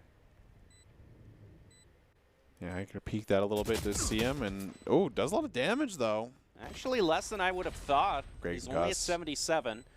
That is a good concuss. Speaking of concuss, though, in Breach, he is very low on health, though, so that could at least start it. We'll say Eruptions are playing this a lot different than their 8 kind of defense last time. They're just all holding those angles. Making sure nothing happens this time. We don't want that last round again where they barely win and they're like, okay, whew.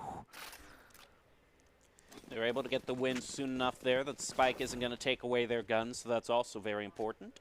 Yeah, and, you know, that's 2 wins in a row for the Eruptions here, so it's kind of getting something started, which is very good. You know, we saw last game that sometimes split is just kind of need a little bit of momentum to get things going, but by no means does it mean that the game's over at all.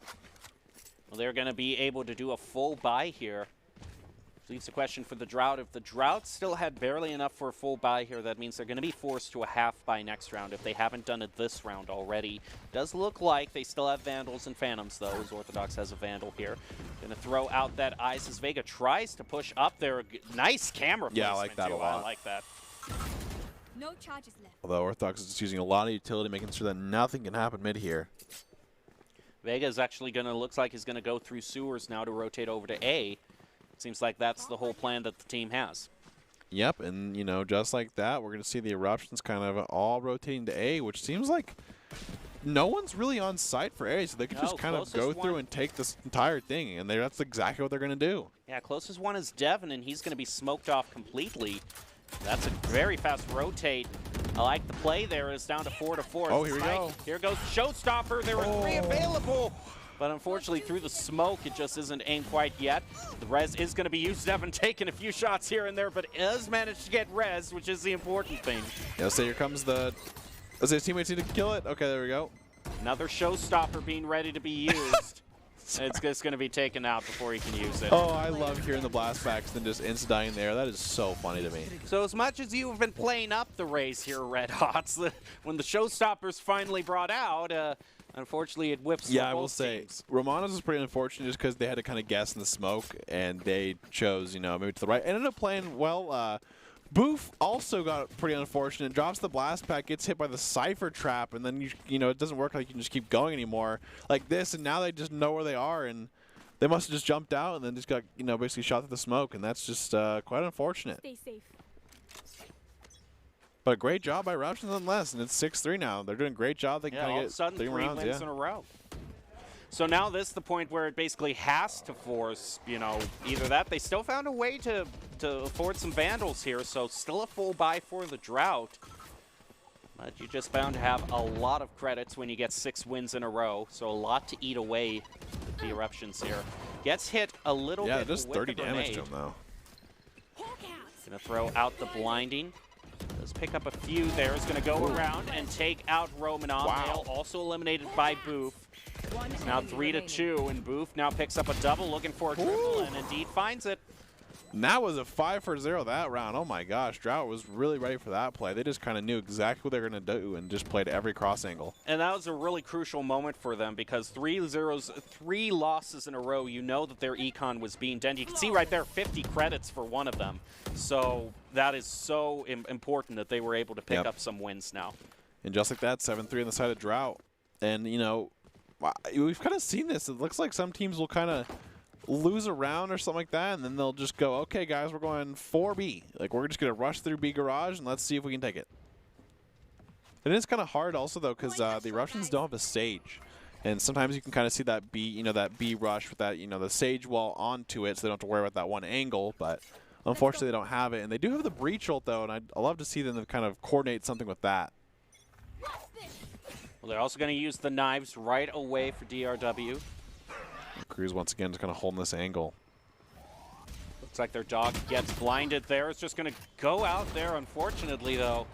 I mean, I know you have the knives, but a dry peek is still a dry peek. Yeah, that is very true. I think they thought they had a flash, but they still have the Haven angles. Oh, Devin's going to be a 1-on-3 here. Does manage to get away with it, though. They're getting the plant now, which is pretty good here. Oh, Cruz is going to be really close here. Boof does the kill. Now it's 5-3. Orthodox also picking up 1. Vega manages to pick up Devin, though. Oh, great peek by Boof. Right when he was trying to throw down that tripwire. There it is. There goes the ultimate again. But again, these ultimates, the first one was used in a 5v1. This one was used in a 4v1. Just isn't really providing any meaningful value for the Eruptions at all. Yeah, it's a little unfortunate they can't really use it you know, to its full potential in terms of with his team and stuff like that. But, you know, 8-3 here for the side of Drought. And I will say, if there's one person that's going to take that site, it's going to be Boof. Boof will always just kind of hold forward no matter what you're doing, and he will catch you off guard. Well, sometimes, just in time, he has charged up the showstopper again, so he's going to have another opportunity here. I think this is his third one of the half, I believe. Yeah, it's been insane how fast he can charge that up. They've been kind of, you know, really, I think he's been made some ult orb and stuff like that. He's also been playing really well. Got a lot of kills last round, and I could see them just kind of using that showstopper to really stop Eruptions in their attack here. Especially since they're all rushing through Garage here, and he is up in heaven just waiting Great for divide. That is nice. Throwing that wall up there makes it a lot better for Boof to just hang up there. Going to throw out that flashing, but a flank from behind is actually going to take out a whole lot of damage. There it goes, right through the showstopper. Just jumped over him. Oh, it's not going to take out anybody, but he does get a pick, a double actually onto two members of the Eruptions. Manages to force them to drop the spike. Now they can just keep eye over the spike. Actually just going to focus on Romana there, which they know is in Garage. Does a little bit of a peek there. He's now going to throw out the Hawk. And they're going to run him down. Yep. Just like that, 9-3 for the side of Drought, and it seems like these this time defense kind of had the advantage here. I will say I think Eruptions will have maybe an easier time defending because they have that Cypher. But the problem is I think it's gonna be quite hard for them to hold mid here. They don't have any Sage or anything like that, so I don't know if they want, like, you know, kind of the Breach to hold mid, or it looks like they have a Jet that's mid right now, and I want to see how they kind of play with this defense side for the Eruptions, because I think Cypher will obviously be holding B. Yeah. Throwing down the camera in the standard spot. But yeah, they can't really lock off mid like Drought was able to so easily with that Sage wall. Absolutely here, and I guess we're going to have to see what they end up doing to counteract that. We go. It looks like the smoke's being brought out as they all rush through mid here. They're just going to try to take DRW, wall him off. That's a great wall, and they're just able to focus on Mail and mow him down. Now they take a move on to Heaven. The next target is most likely going to be Vega, who manages through the smoke, through a nice one-way smoke, is able to take out Cruz. Yeah, here we go, and DRW has a flank here. It is a 4v3 here, so... And just like that, Alec gets another pick. Traded by DRW, though. Pays a lot of health for it, though. He is very low, down to 13, so just one shot from any of these guns is basically going to do it. Oh, there it goes. Now it's just left up to their breach. They're just going to mow him down. There you go, 10-3. Yeah, and I mean, just like that, it seems like Droughts are going to win the pistol round, be 10-3, and they're now going to have the, you know, the bonus. So it's going to be pretty hard around here for the Eruptions to kind of bring it back from this. Right there. Seems like Drought there had basically everything they kind of got. They just got straight on to B site with not too much, you know, utility or, you know, slow down or anything like that. And they just kind of overtook that B site pretty fast. I need to blow something up. Yeah, it just seems like they realize that they have so much more of an opportunity here to play aggressively on mid, and they are definitely kind of abusing that. Yeah, we're seeing a super aggressive mid here. They do have a Bucky, Zupigu behind them. Maybe a flank or something like that. Boof gets another kill, yeah. One with the first blood here is moving right onto point where Vega is waiting. He's going to have to watch out for those rotating through Alley there. Still picks up Vega. Now knows to turn around towards Alley. And still they have their Breach, who is not going to be left up into Heaven. Instead going to meet up with his teammate. Now they try to go up through the stairs toward Heaven there. But Devin has the sideline locked down. A run and gun with the Scepter. Yep. And that's what they call it, basically. It's the run and gun. I mean, it's a gun you kind of just use that you can just run all over the place and people get really angry at it. But that was a great job of using that right there. That was great play there, especially by Boof, who I was a little bit worried for him, you know, once he went on to point. But there were some opportunities for the Eruptions to get some flanks, but just some really quick one-on-ones were able to lock it down. Absolutely here. And we're going to kind of see it's 11-3 now. Eruptions are going to have a full buy here. Or they should at least. And I actually see a shorty. Yeah, I think they might have bought some last round, or they bought down. Ooh, DRW's going to take some damage, though. But it does get at least one. Yeah, but at least it's only a body shot onto Boof.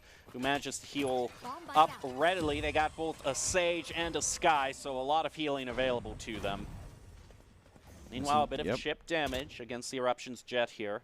Looks like they're going to try to go through ropes. Yeah, a little ropes to A action. They're going to see some, you know, DRW as soon as they get out of this here, but oh, nice shot, gets one.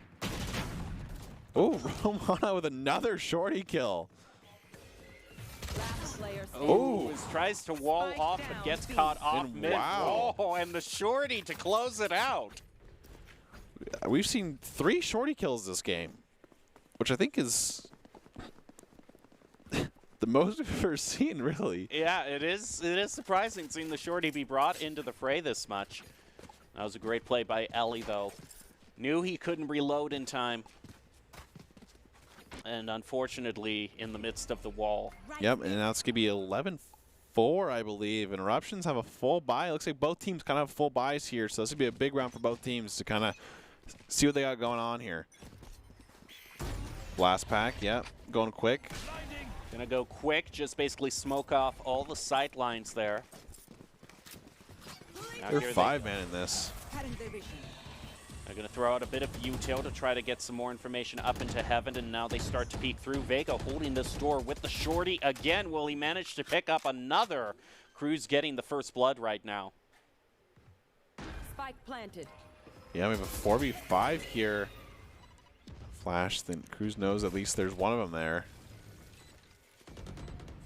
Ooh, Vega gets 1 pick on Cruz. That's huge. Oh. Ellie tries to, you know, peek them with 2. And Eruptions are just kind of taking advantage of these, you know, 2v1 situations, using numbers to their advantage. DRW trying to get an aggressive peek here onto point and just going to try to stick it right away. And wow. They're able to do it. Little Vega has the shorty still. Yes. Always rocking it. Ready to bring it out with those close angles. It is only 150 now, so might as well. It also has it's the fastest gun to swap to in the game. So if you instantly swapped your shorty, it's going to be the fastest than it is like as a classic or something like that. Look, I know So maybe he's just ready to, you know, gung-ho it and just, you know, little 1-2 action. Well, remember that the Drought got a bye in round 1. The Eruptions had to earn their way to this semifinal. They took on the Monsoons and beat them in the group stage, so they have some momentum behind them. Here. Yes, they do, and they're going to play this mid once again. It seems they've been kind of at least making some presence mid and then going through a sight through that. Oh, DRW's in the corner. I think they're going to check it. Oh, does get 2. Devin manages to answer back with the frenzy. Actually looks like it's going to be a safe round for the Drought, but anything he can get, he tries to pick up the gun, but Vega takes him out. Great sniper roll, too. And use that neural theft, give them more information. Cruz tries to take a peek up on the barrels, but Vega is right there, and Ellie, unfortunately, is left only with the frenzy to face down a bunch of Phantoms. And just like that, 11-6. I mean, Eruptions are kind of making a comeback here so far. I think that's, what, 3 rounds in a row for them? Yeah, 3 or 4. I actually think that they were down at 10-2, so now that they've managed to make it 11-6, they are really on. We see Mail there placing down a little bit of utility. The coaches have been working with Mail in recent weeks to improve his utility placement and gun skills to make him a threat the other teams have to worry about. And along with Mail, the coaches were very impressed with how Tracker has improved in recent weeks. And they think they could be a solid 1-2 combo in the lineup.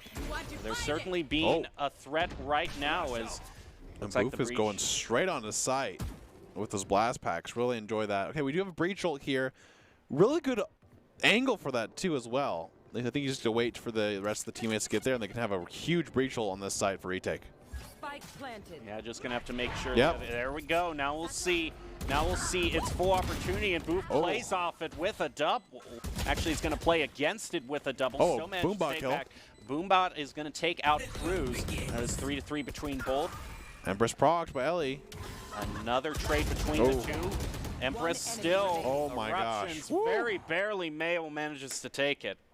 And wow, these rounds, I mean, just like that, you see the breach ult, see everyone going in, back and forth, and just one standing. But Eruptions, once again, is the last one standing. It's 11-7 now.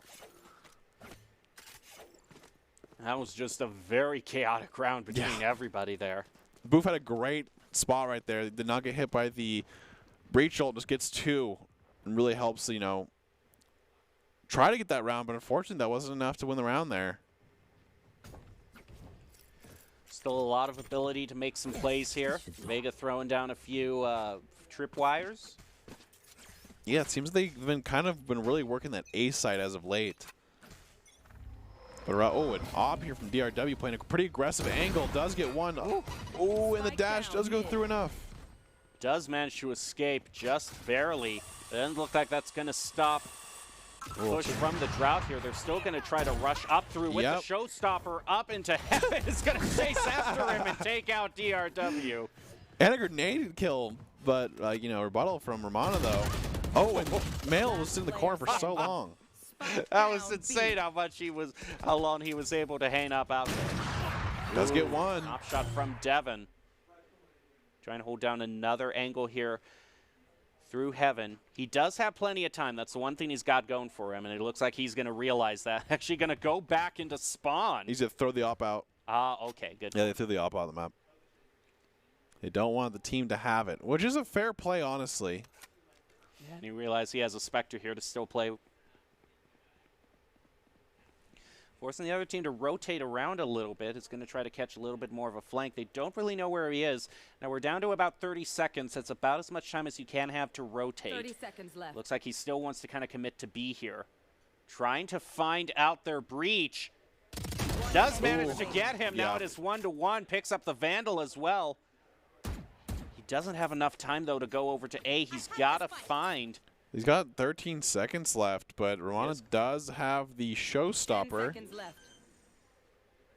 He is going to manage to get the plant. Does he know where he is, though? That's the thing. Oh, yeah, and he jumps, tries to go back to the site, and Romana was behind it the entire time, but you just didn't know. And doesn't have to use the ult, so yeah, which is huge. And another round. I think they're going to look for the op and then be like, wait a minute. Wait a minute. It's not there. It's not there. Yeah. There you go. But unfortunately, they threw it off the map, and you can't have it. Yep, you're just going to have to look at it from Psycho Museum from behind the railing, please. I think that's actually that's a pretty big deal there, honestly, too. Like, right. Yeah. If you're defending and you don't have your operator, it's definitely a lot harder than they did, especially in that pick right off the beginning of the round. I mean, making it a 5v4 instantly and still living is huge. Well, it looks like DRW did decide to buy a new one, but that's going to take even more credits away from him. They do have 3 ults on the side of Eruptions, as well as, I will say, the Drought, they do have the Sage res, but, you know, Sage has actually been the first one down here for a lot of these rounds, and it seems like Orthodox is just kind of trying to, you know, entry as well with people, and it's just not working well. Yeah, the Drought really kind of hit a brick wall against the Eruptions right now. Looks like they realize that someone's probably hanging out behind that crate. They can't wallbang it, though. DRW with the op, though, isn't quite lined up. It's just Mayo waiting for them. Mayo loves waiting in these corners, too. It was like last round, too, for the B Heaven. Just kind of waiting those corners, the smokes, and not letting anything go by. Eruptions, quite a return of power towards them. They are now favored again to probably win this round. It's going to depend how they peek out through here. Oh, they didn't realize DRW was holding that with the op. The thing is, Orthodox does have the res, but they're going to have to take out the op if they want to use it with any sort of safety. And up over here towards A. Vega is going to get in a one-on-one with Devin, who wins that.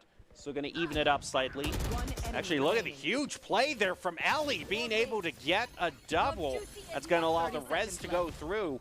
Now, Ellie is actually a substitute this week for Delete, a normal player for the Drought. So really a nice play and putting the Drought back into it.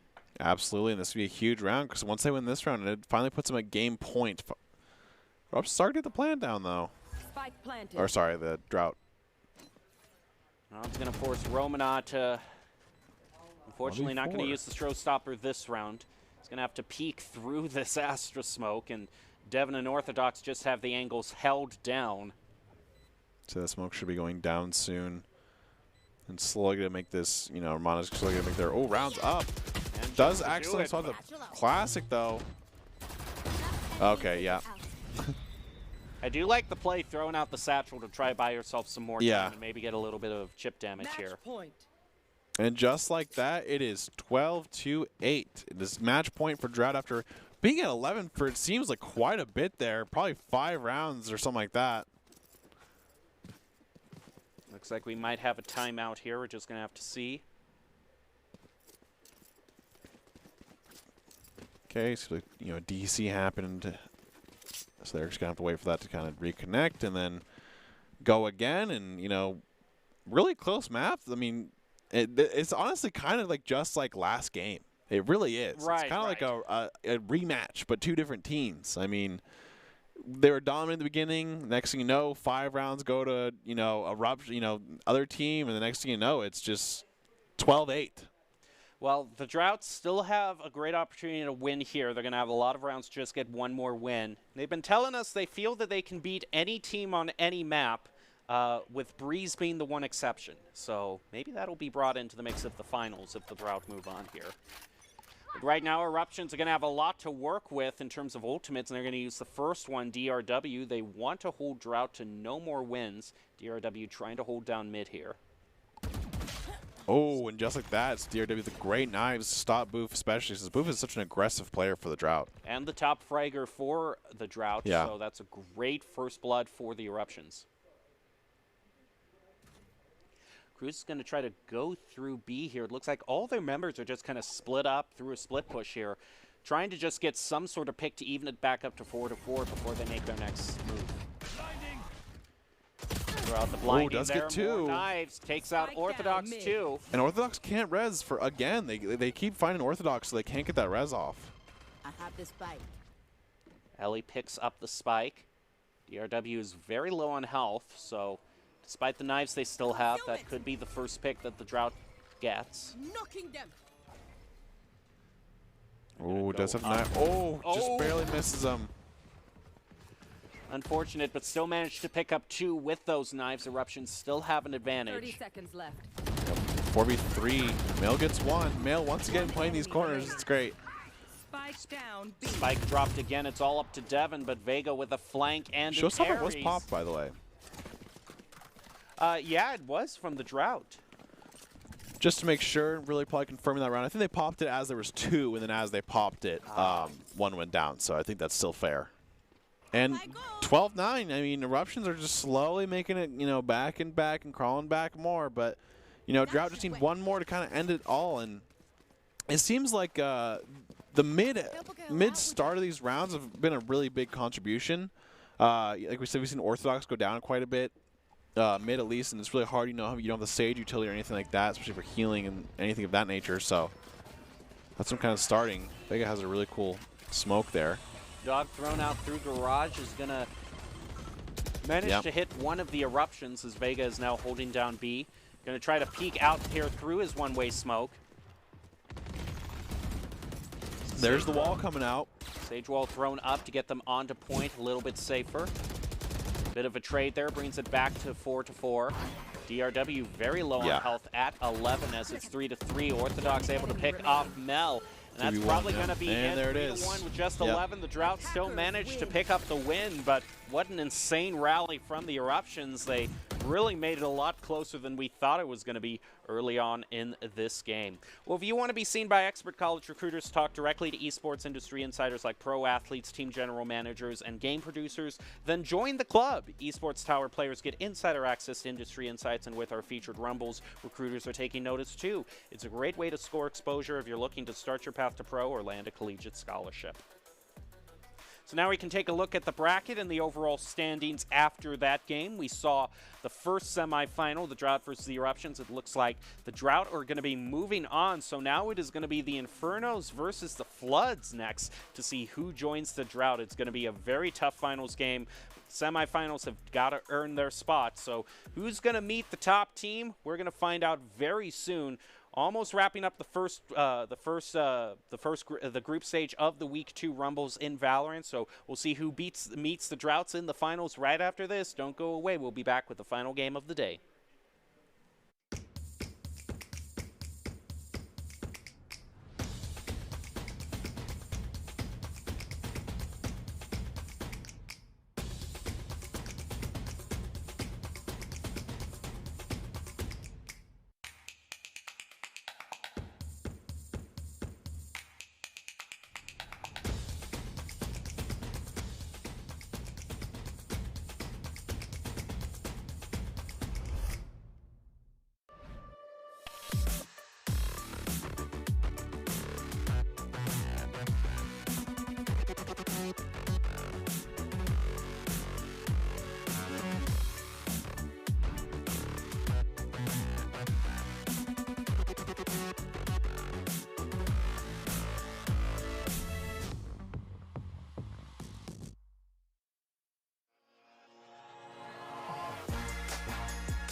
NationalGuard.com to begin your guard adventure. Here are a couple lessons I've learned over the years. Friendships come in all shapes and sizes. And always buckle up. Seatbelts save lives. That's a rule we can all live by.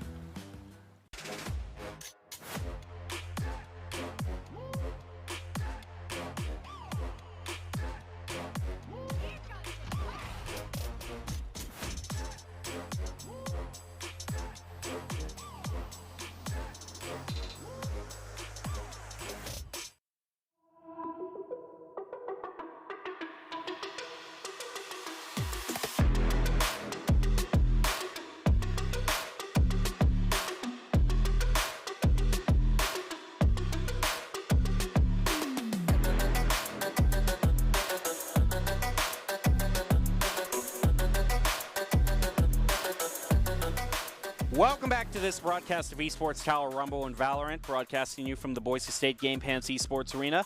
Welcome back to Esports Tower Winter Rumble Week 2. We're about to kick off our final game of the night for the Valorant Rumble. It's a semifinal showdown between the Floods and the Infernos for a chance to play in next week's Grand Finals. I'm your host, Jacob Jem Palmer, joined by Brandon Red Hot Kozniak. And as we take a look at the overall bracket here very soon, Red Hots, I just got to say, between these two teams, Infernos and Floods, who are you watching out for? I think the Floods. Last week I think they got pretty close as well against the Drought there, and I think they're a really good team. I think each week they're going to be kind of working together, and I think especially on Ascent in the past, Ascent in the past, we've kind of seen them usually kind of either, win or lose on, and I think they've kind of always struggled with it. I think that was last season. I think this season, obviously, they've been really working on their attack and aggression. I think they'll do a fantastic job this time comparatively than they last did. Well, before we get to the game, we want to give both these teams a chance to do their best by providing them with Doc's keys to the game, brought to us today by Esports Tower. And in Valorant, that's to flank effectively, spend and peek wisely, diminish their econ and loot, and dominate angles. Those are Doc's keys to the game, brought to you by Esports Tower. Improve your game sense, improve your team play, and improve your performance under pressure. You'll get matched with great players and professional coaches to help you rank up. Score pro advice at esportstower.com. So we get ready to recap this matchup, and finally a change of scenery for us. We are off of Split, and now we are going to go on to Ascent, kind of another one of those more classic, well-known maps, and kind of gets a lot more love in terms of when it's compared to Split. Oh, yeah, I think Ascent's a really fun map, and I think it's honestly one of the maps that people probably play the most, I think, in Esports Tower, at least one of them. I think we see, Ascent at least, once every, night of these, the Esports Tower here. So I think a lot of people like the map, and I think it's a map where both teams are going to be a lot more comfortable on, I think, either way, in terms of practice and stuff like that. So it really comes down to just execution and how people are playing. And one thing I got to say that I like so much about it, it's just kind of underrated, but I love the doors on this map. You know, the one that they kind of put into Breeze, it really isn't the same thing since you're opening it here, but there's something so satisfying of knowing that, like, you've taken the point of, like, that final exclamation mark of letting that door down. And it throws, a bit of a wrinkle into the other team's gameplay. Yeah, and like I said, I was about to say, I really hope we see some Sovas. Prior Sova, by the way, in Esports Tower has probably been, I'd say he's probably the best Sova that we've seen in Esports Tower. He's got a lot of really cool lineups. We've seen a lot of his kills be double shock dart kills, which is probably one of the most fun things to see when you just see two shock darts coming from nowhere at the exact same time as you're planning the, or planning the spike or defusing the spike. And so I just really enjoy seeing really cool Sova lineups, especially on a map like Ascent where you have a lot of opportunity to do that. Well, not only Pryor should be the one we're focusing on, but also Tabernakis. We have heard the word that this is his final week in the Esports Tower before he graduates from the club. And so the Flood picked him up for this week. Maybe going to try to go up against the Droughts, try to end his time at Esports Tower with a championship win. That would be very nice for him. Absolutely. And, right away we kind of see very similar team comps. I think, Killjoy obviously is going to be really good in this map just because she can kind of hold that B site with her turret and have that little, the headshot spot. She also has really good ults this time, but obviously I think for the most part, Pryor could be, Hunter's Fury that and always just, go to hold that one. But overall, pretty similar team comps besides that they're opting for the Sky over the Reyna, which I think usually just comes down to personal preference at this point now. And they're also choosing the Cypher over the Killjoy, which is kind of the more traditional choice here on Ascent. And right away we see Pryor getting ready for these lineups. And I'm going to see right here, it's probably a double shock dart lineup. Standing I'm ahead. just going to do a recon dart first, kind of see where they're going. I mean, you know, the basic lineups still work. They don't all have to be showstoppers. Just your basic shot. If it works, it works. They're going to all be rotating towards A here, trying to push through this choke point as more Astra Smokes get thrown up as they smoke off guard. Moving out toward the door, and Tabernacle is just able to predict where Gojo's going to go, trying to close that door, and drives us. Oh, here we go. There goes another lineup back towards A point here. Spike planted. Spike is managed to plant. A lot of them are just going to go way down there under heaven. They do have the Sova Dart up, I believe, in a couple seconds. They just got to wait for that to play some information. But Koji does manage to even it up slightly, taking out Rafa. Last player Bloods are standing. going to be kind of mowed down here, and just one left is going to be Pryor, and he's taken out by Zed Evan. And just like that, 4-1 for the first round of the half, and you know, pretty convincingly too, honestly, I'd say. And the interesting thing that we, you know, with Floods starting this out with a loss especially, actually kind of brings up one of the topics that the coaches were talking to us about is last week, speaking of losses, the Floods lost to the Drought, kind of the top team in the semifinals, and that's brought up some tilt issues with the team. So practice was all about communication and trying to listen to your teammates better, you know, not letting, you know, those bad tilt habits get you. So it's going to be interesting to see how the Floods move forward since they've already been working on tilt, starting this off with a loss. Yeah, absolutely. And it seems like Inferno is just playing really aggressive here, honestly. But managing to take one away from them with the Classic isn't too bad for a save round here. It is still 4-4. Looks like they're going to try to go through B, taking advantage of all the wall bangs that allows them. They're just going to rush them. It actually works out, being able to take it to a 3-2. This could be a very impressive Thrifty here, as Cozy is actually going to be going for a flank as well.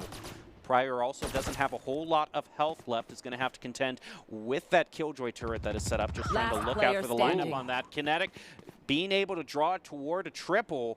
Now it is all Cozy has to deal, though. That turret is going to let them know, hey, he's back there. But they actually go and commit to the plant. Yes, they are. And Cozy is, you know, have a 1v2 scenario here. And they, you know, they only have a Classic versus, it looks like they have at least Ares, but they are going to pick one up, so not too far off. They only have 75 HP, so it's going to be kind of harder for them, for sure. He is going to have to be very cognizant, though, of any sort of swarm grenades that have been placed down by this Killjoy. He's already at 75, so any sort of chip damage makes it that much harder. And they, you know, slowly woken up here. But yeah, they do have a flank here. Oh, nice dash. That is a nice dash. Unfortunately, I don't think he has enough time here. It looks like he's just going to maybe try to save here and maybe just try to get a flank here on the rotate out. Yeah, that's what he's going to do. Gets Kinetic, unfortunately for him. Kinetic gets the 4K. Great round by them, and they're starting off 2-0. And now we're going to see, obviously, where it's going to be the bonus there. But Floods, you know, are going to have a full buy here, so we're going to see kind of what happens here. I think Infernal wins this one. It's going to be pretty rough for the Floods. They're starting off right off the bat. Well, Kinetic off to a great start with a 5-0, and the coaches say Kinetic has responded very well to coaching and in practice to improve his head taps and tracking, and they're quite happy with how he's playing so far in this Rumble, and I'd be happy too. It's only 2 rounds, but he's off to a great start. Tabernacle is going to try to throw out a bit of a hawk here to see if they're going through A. A lot of members, though, just kind of waiting to see. He's actually going to throw out the dog instead and immediately get some feedback on that. See that a lot of them are over onto A. Followed off by that owl drone. He's going to throw out the blinding to give the team a bit more time to rotate back over. Pebble taking dog walk right now. Absolutely, and Tabernacle is kind of holding the site. They're not really getting anywhere so far, so it is a 5v5, and there's still a lot that could happen right now. Looks like they've gone to close the door. Have able to done it, but it quickly gets taken down there. Rafa looking out for this rotation here through mid as Pebble actually with the triple does a great job on it. Is still at full health here. Is going to play off of that blind and pick up the ace as well. What a play. Wow, and Pebble just going crazy, and that's just what they need to kind of get something started here. It seems like with, you know, them going up 1-2 in that kind of a round, especially with an ace, is really some way to turn it around. got enough time to What go a into just the fantastic Astro played. And it was so funny going outside that Astra smoke. It was like, whoa, you didn't even expect him there, you know? Yeah, and the fact that just off the smoke, Checking I was the a bit worried situation. that Hawk might blind Pebble as well, but that smoke really coming in handy there. And now Pryor is Up I going to go. pick up the Sova Classic, if you will, on Ascent here. Revealing Going to be area. more than happy to hold down A here and just use this Odin. Isn't going to pick Sova's anything using up. this drone first, though, and so they're not going to see anything with the recon dart, it seems. Oh, it does look like they are committing toward B, though, here, Yep. so great use for this Odin here is going to be no using way. the lineup. Unfortunately, whiffs on that lineup. One does manage to go through here, but he does have the Odin he can still defend with. That's a nice recon dart there, just barely able to pick up some of the members of the Infernos. Still managed to hold a lead over the Droughts. It looks like they might be, it looks like they're focusing. They're going to go back through their own spawn and go back over towards A. Tabernakis is going to try to catch them out in rotation through mid here. Yeah, but Cozy's just going to slowly walk up here on this catwalk and see if they can get a huge flank if they just don't left. Oh, great Does shot. manage to do it, throws down the smoke to buy himself some more time. 2 smokes, in fact, as all of them go over towards mid, and he gets out of there and fast, but does manage to even it back up to 30 a 4-4. seconds left. Now the team has recommitted towards a push towards A. The Hawk there isn't going to pick up any sort of blinding cue, so he's going to throw it again. There they are. Shots close around the corner. Pryor is unable to use that Odin. Here. Tag. No more They're charges seeing left. through the smoke, though, due to the Cypher camera. 10 seconds Yeah, I left. like that placement of the camera. It does Spike manage down to allow A. him to just kind of allow Cozy One to enemy play off remaining. that and get the wall bang, and Tabernakis and Rafa able to clean it up and stop it from being a 3-1. Yeah, no, it's a 3v2 here. I mean, it's 2-2 here, and Flood's looking pretty good in these rounds. You know, sometimes it takes, you know, those 2 rounds to get going, and now you got something going here, and I guess we'll kind of see if they can roll with it or, you know, can bring it back here from the side of Inferno. Although they're going to have a full save round, it seems like, for Inferno here.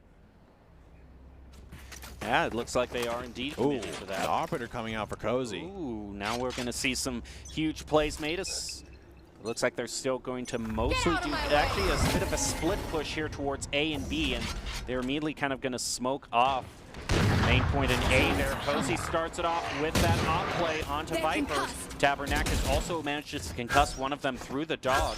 Their location's going to get revealed by this recon dart, though, so Inferno should have a bit more information to help them push. Okay, Pryor was looking at something, but decided to hold for now. Trying to look through mid here to get another shot, Cozy. Oh, there's a double shock dart, but unfortunately no one's there. There's still one player over, trying to think, does he want to rotate through mid? He's going to be running right into this op here, though. It's a dangerous sideline to peek, though, with this op in play.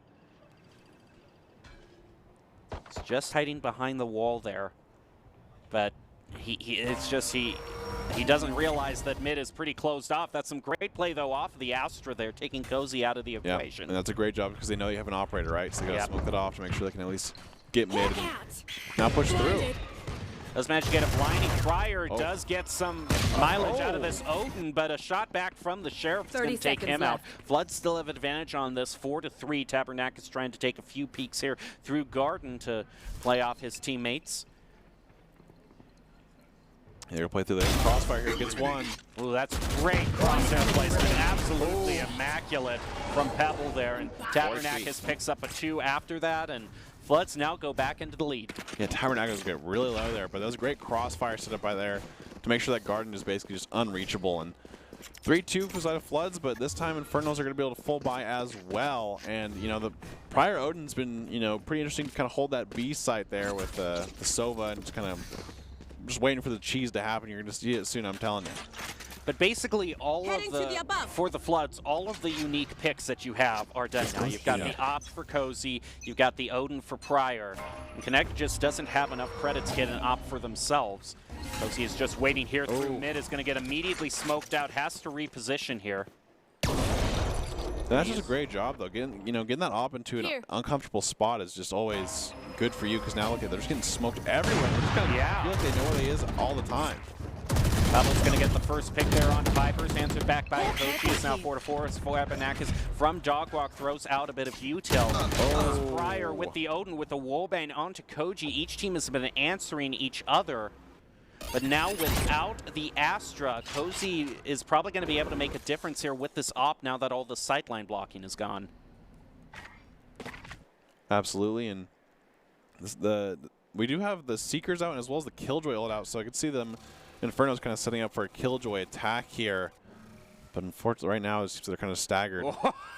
That was a bit faked out there. Yeah, Right? yeah, you're like, oh, he's going to peek, but he was behind the wall.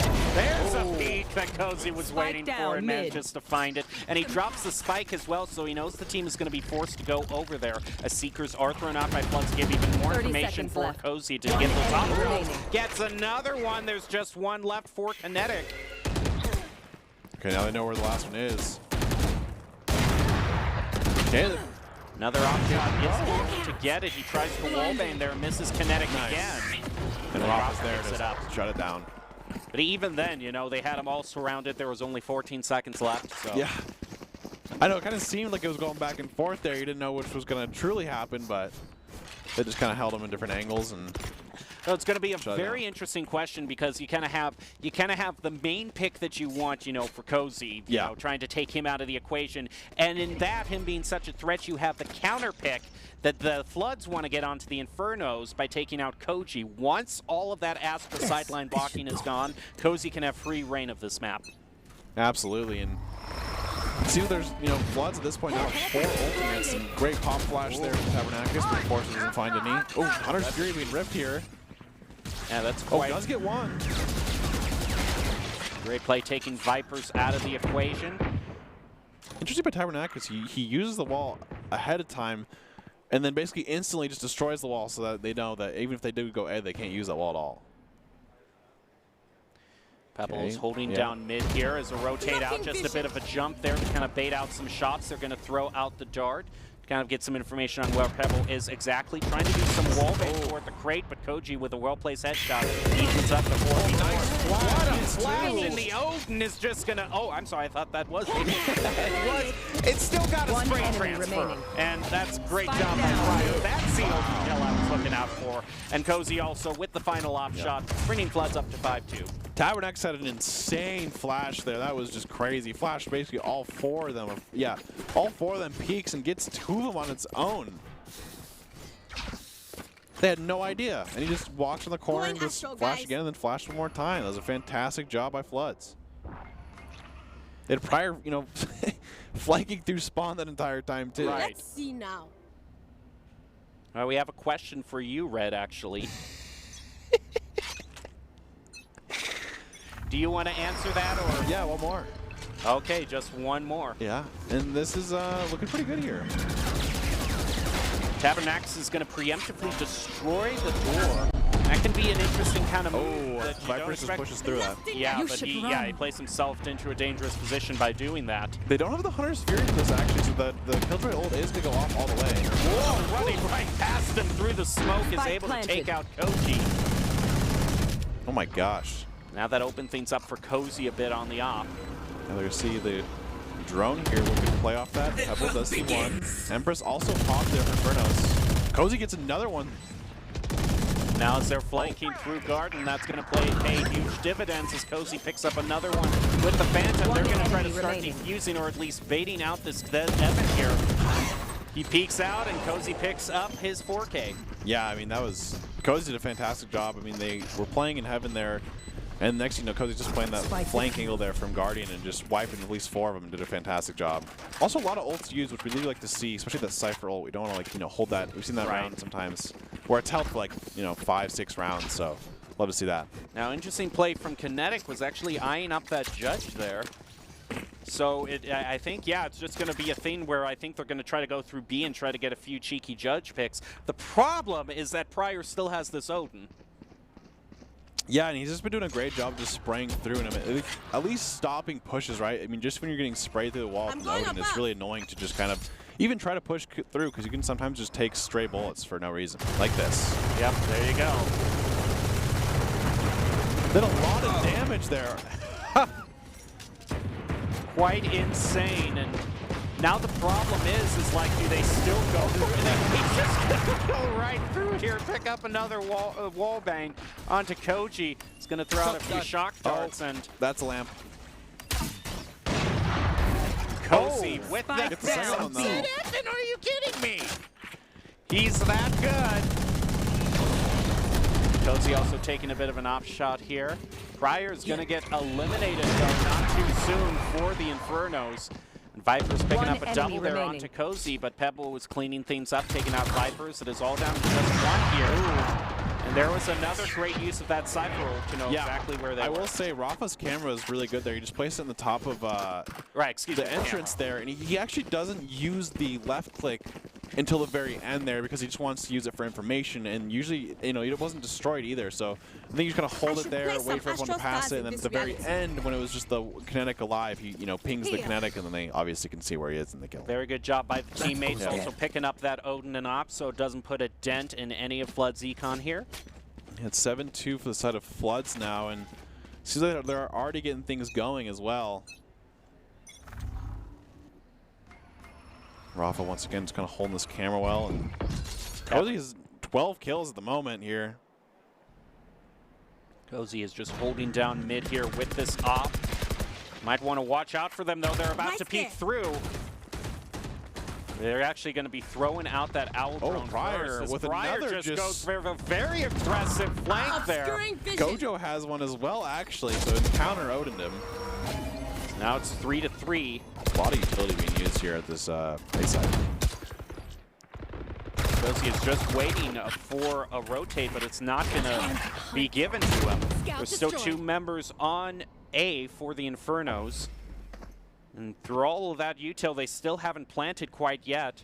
So Pebble is just waiting to push through the door. There goes the recon dart out from the Sova. He has only half health here. He's going to get taken out by the Phantom. Going to hold them at just a little bit at bay there, but it's going to have to watch out for Cozy with the flank here up from heaven. Zedev is just holding behind Generator and not moving. 30 seconds left. Oh, does get one there. With the no scope. I actually think that was like a split second there. Yeah, he did with the quick scope. So he probably knew just the split second amount that it needed to be scoped. Need a drop. Cozy showing us some COD montage a little bit, getting us back into the spirit. Well, at this point, it looks like the Odin is bought back for Pryor. Yeah, Gojo going back in with the Odin says, you know, hey, you know what, Pryor? I like that. I'm going to use it too. Time to move. This would be a safe kind of half-buy round from Infernos, but I don't think they're going to have... Oh, this isn't last round, though, so they're going to be pretty broke for the next round if they do not win this round. Gold instantly destroyed and answered back with the Ares. Yeah, the two Ares and Odin just return fires. You want to fight it? Ooh, and that is a great eye, and also Wall there taking Cozy out of the equation. They're just going to rush him toward with knives, force Cozy to use his own knife, and in the back, unable to. Gojo is able to get Cozy with the Odin here. It is evened back up, though, by Tabernacle and Pebble. Rafa picking up the damage there. But kind of a knife duel that we weren't expecting there, kind of forcing Cozy to bring out those knives. I think Floods, I mean, they're going, you know, they're just going crazy once they kind of figure out where the enemy, like, you know, the enemy team is. They're just going all together, and they're playing wonderfully in terms of utility as well. We see Tabernagus basically flashing at least 2 every time as well. It's 9-2 here from the Floods. They're starting from 2-0, and they have now won 9 rounds in a row. Yeah, basically, despite a little bit of earliness from the Infernos, it just seems like the Floods, all they needed to do was kind of adjust.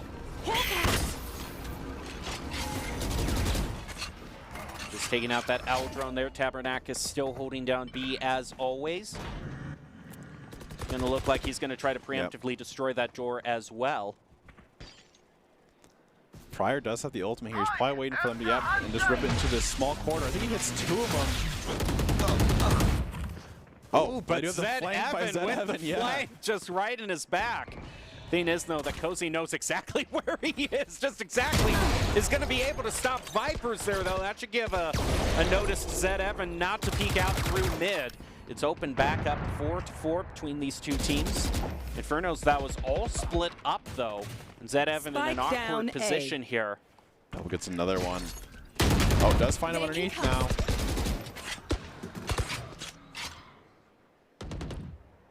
This is kind of awkward for Zed Evan. Needs to find a way to rotate back out. Is actually going to try to peek out here, as it actually looks like they're trying to pinch Zed Evan in here. Are able to do that successfully. 30 seconds left. Now it's just Kinetic. And dashes through and almost gets him, but unfortunately, Pebble is there on the crossfire to get the 3K. And now it's 10-2 going into the second half here. And I think we just see with the way the Floods have been playing, like I see some just rushes here. Yeah, I agree. I can see some, you know, especially when you're at this point in the game and it's 10-2, I think you're feeling pretty confident in yourself. I think you're just kind of ready to just full rush and just try to maybe end the game or something like that. But, you know, I think Infernos did have a good pistol round, so maybe they can, you know, get something started here to at least kind of try a comeback. They're certainly being pretty aggressive here in their gun choice, almost going all ghosts except for Pebble to get all that util down so they can place their smokes. Yeah, Prior's looking at the sky like usual, looking at some dot pixel in the sky. They are actually, it looks like they're all going to be going for the ghosts here. Yep, it seems like for the most part, the more comfortable with the ghost here. We see the dog going out first with Tabernakis, get that util going. Looks like they have the right idea. They know Kinetic is up there. Cozy just trying to get a quick peek here up towards Dogwalk. Actually going to be able to get through there, and Gojo's trying to hold this down, is going to throw out the Owl Drone. Rafa also throws out an aggressive camera to get a little bit more view. Cage triggered. And they're able to throw down the smoke, but are going to run into a bit of Astra util there to keep them at bay. Viper's down at half health, is going to get caught out in rotation by Cozy. Now that's the advantage. It looks like they're going to be going back over toward A. They need the audible cues, so they don't know who's exactly there yet. Ooh, and that's a great molly there. But they know exactly where Zed Evan is now, trying to take a few shots out through. It's going to rush him all the way down there. Look at Zed Evan! He got a double! Still get him and still manage to win it, but yeah, a few choice right clicks from that classic, and Zed Evan's still a force to be reckoned with. Yeah, I thought it was funny because Prior actually recon darted underneath there, and it was outside of the smoke, so he actually could just keep staying in it. Yeah. And so they just kind of rushed him, and eventually they went 2 down for it, but they ended up winning the round, so I guess that's all worth it for him. Kinetic might be trying to, okay, no. He was bringing out the shorty, but now is able to get the areas. Yeah, instead. I think if you're Infernos here, you have to just kind of force. I think at this point, you know, you got to try to get something going here. I mean, and Floods have just kind of been dominating each round here. They're going to have, you know, more money, obviously, but I think they have to try something here, so hopefully Infernos can get, you know, another chance going. Revealing it. Oh, darts going back and forth there. There's C1. I think Cozy's, I just have a feeling Cozy's going to dash somewhere. Cozy does manage to pick up the ultimate point there. Rafa with the first pick, a wallbang on to Gojo. Gojo it out. Potentially. A dash across mid there. I don't know if they quite saw it. It does look like, do they know Connect's there? They do. They are able to pick him out as Rafa also gets rid of Vipers. They're going to do the same thing they did last time, rotate over to A. That's where Zed Evan is. Going to rotate up through Garden, try to get him through this window. Take him off guard. So Cozy did hear them reloading, so that's kind of how they had defended him out.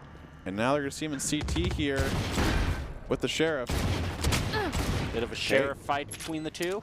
Stormtrooper fight back and forth here. Eventually, Cozy is going to be the one who does hit, indeed, the bullets. And game point here for Floods. And Infernos did force last round, so they're not going to have too many credits here to buy too much, but it seems they're going to force as much as they possibly can here. And this could be potentially the last round. Yeah, probably most likely. They do have enough to buy quite a lot, though. I'm kind of surprised with as much as they're able to buy. They get 2 Judges, a few Ares, and a Spectre.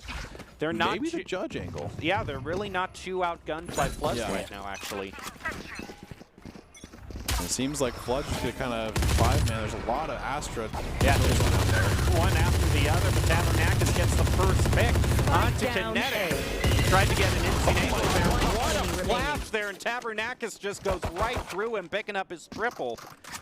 A lot of just Ares bullets going out. And it's a 2v1 after all that, so it actually is pretty close here. Oh, I think Pyre does know where you are, though. Yep, gonna tag him. Gonna shut the door on him. Go through the door. Just go right after him. Be still. Just waiting right for that beat. Well, there goes the Floods. They managed to, pretty convincing fashion, move on to the finals. So congratulations to them. The winner of the second semifinals of the night. They're going to be meeting up next week to fight in the grand finals to see who wins. Well, if you want to be seen by expert college recruiters, talk directly to esports industry insiders like pro athletes, team general managers, and game producers, then join the club. Esports Tower players get insider access to industry insights, and with our featured Rumbles, recruiters are taking notice too. It's a great way to score exposure, and if you're looking to start your path to pro or land a collegiate scholarship. So now's the time that we mentioned who do we think are nominees for the player of the game. We definitely saw a very dominant performance, but the other two matches were so close that anyone from them could be mentioned as well. What do you think yours are, Jem? What would be your top? You know, I feel like there was a lot of good plays, but I mean, I know Milk did a pretty good job. I don't think they were necessarily top fragging, but like their Sage was doing a fantastic job. I was actually going to say, I think one of the Sages could be in the running there because they Orthodox. did so. Orthodox. That was the one I was thinking of. Orthodox, I would probably nominate because he did such a good job. He was top fragging for a good half of the game there as the Sage. Just I'll say, I think Orthodox and Milk definitely have some potential to be it. I think there's a lot of, I think Boof did a fantastic job. Yeah. And yeah, it looks like it is going to be Boof. Despite having a little bit of trouble early on with a shorty in the exact same position, he managed to recover very well. Yeah, and I think I really like Boof getting it because, I mean, honestly, no matter how Boof is playing that day, he will always be a force to be reckoned with. I think he always is aggressive no matter what's going on in the game. I think always kind of having to be like, okay, well, Boof's going to be aggressive. He's going to push us no matter what. And, you know, while other teammates get better positions is something that's really valuable. Well, the player of the game is brought to you by Idaho Central Credit Union, who believes a great player makes a team more successful, just like Idaho Central's helping members achieve financial success. Boof is your Idaho Central Credit Union player of the game. Definitely got back into the top fragging position he was looking for. I think he was above 20 at one point definitely. in the KDA. And so. He's just been doing that week by week. Boof has just been playing phenomenal in each game, so I really think he deserves that. Well, as we prepare to close out this night, do you have any final takeaways, Red Hots? No, but I think the competition is getting better and better. I mean, the last game was a pretty big stomp, but before those two games were really close, and I love to see that. You know, it seems like the Droughts and Floods have just been a really good team. And, you know, it seems like, you know, they can be pretty good here coming up, so I love to see these teams coming up. Yeah, of course, we'll have the great thematic matchup again. The two polar opposites, Drought and Floods, facing off against each other in the finals. So we'll see if the Droughts can continue on their streak, but we'll see that next week. We'll be back to you with the finals. We've had an exciting night of games to kick off our second week in Esports Tower Winter Valorant Rumble. As we head into next week's grand final show, the Drought will look for their second straight Rumble win, while the Flood are out for revenge after a tilting loss in the Week 1 semifinals to the Drought. The winter season is shaping off to be an exciting one and a challenge for someone to get back into the action. We'll tune back next Monday at 6 p.m. Eastern for the thrilling conclusion to our Week 2 Rumble and find out who will be the champion right here on the Boise State Twitch page at twitch.tv/Boise State. We'll close out now with the top 5 plays of the game brought to you by the Idaho Army National Guard, who invite you to take your impressive critical thinking skills into real time. More than 10 jobs offering a $20,000 bonus and your degree of choice paid for. The Idaho Army National Guard is one of the best teams to join out there. Reach out to them on Twitch at iGuard Gaming. Thanks for watching Esports Tower tonight. We'll leave you with the top 5 plays of the game. You have a good one.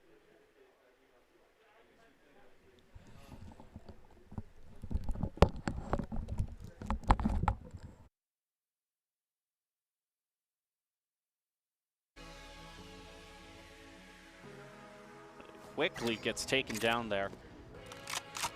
Rafa looking out for this rotation here through mid as Pebble actually with a triple. Does a great job on it. Is still at full health here. It's going to play off of that's blind and pick up the ace as well. What a play. Wow. So they're going to have to try to force something here. Most likely B side, but they are smoked in heaven here. Now they might just all decide to rush. Koji still hanging out on Raptors, going to try to get a peek around. What? He's going to pick up 2 as well as 3. Look at that. Now the spike is down on point, leaving not many options for Mel. Yeah, they have made, going to throw out that grenade. With the two shorty shots is going to take out Boof. I love seeing the shorty be brought out, and it works out great. Vega also, with the classic, is taking out the Drought. Orthodox is going to answer back with the Spectre, though. That's definitely going to beat a shorty in a classic. Play for it, though. Orthodox is kind of playing on top of that wall. Oh, he's holding the same spot, though, Boof. Didn't you learn last time? He hasn't learned his lesson. They're crouched this time. Like that. Oh, there he goes. Okay, he knows what he's doing now. Oh, here we go. Pick up 2, and the showstopper is going to be taken out of the air with a quick headshot away. The eruptions here. Gets hit a little bit. Yeah, just with 30 the damage to grenade. him, though. Gonna throw out the blinding. Let's pick up a few there. Is going to go around and take out Romanov. Wow. Also eliminated by Boof. Now 3-2, and Boof now picks up a double, looking for a triple, and indeed finds it.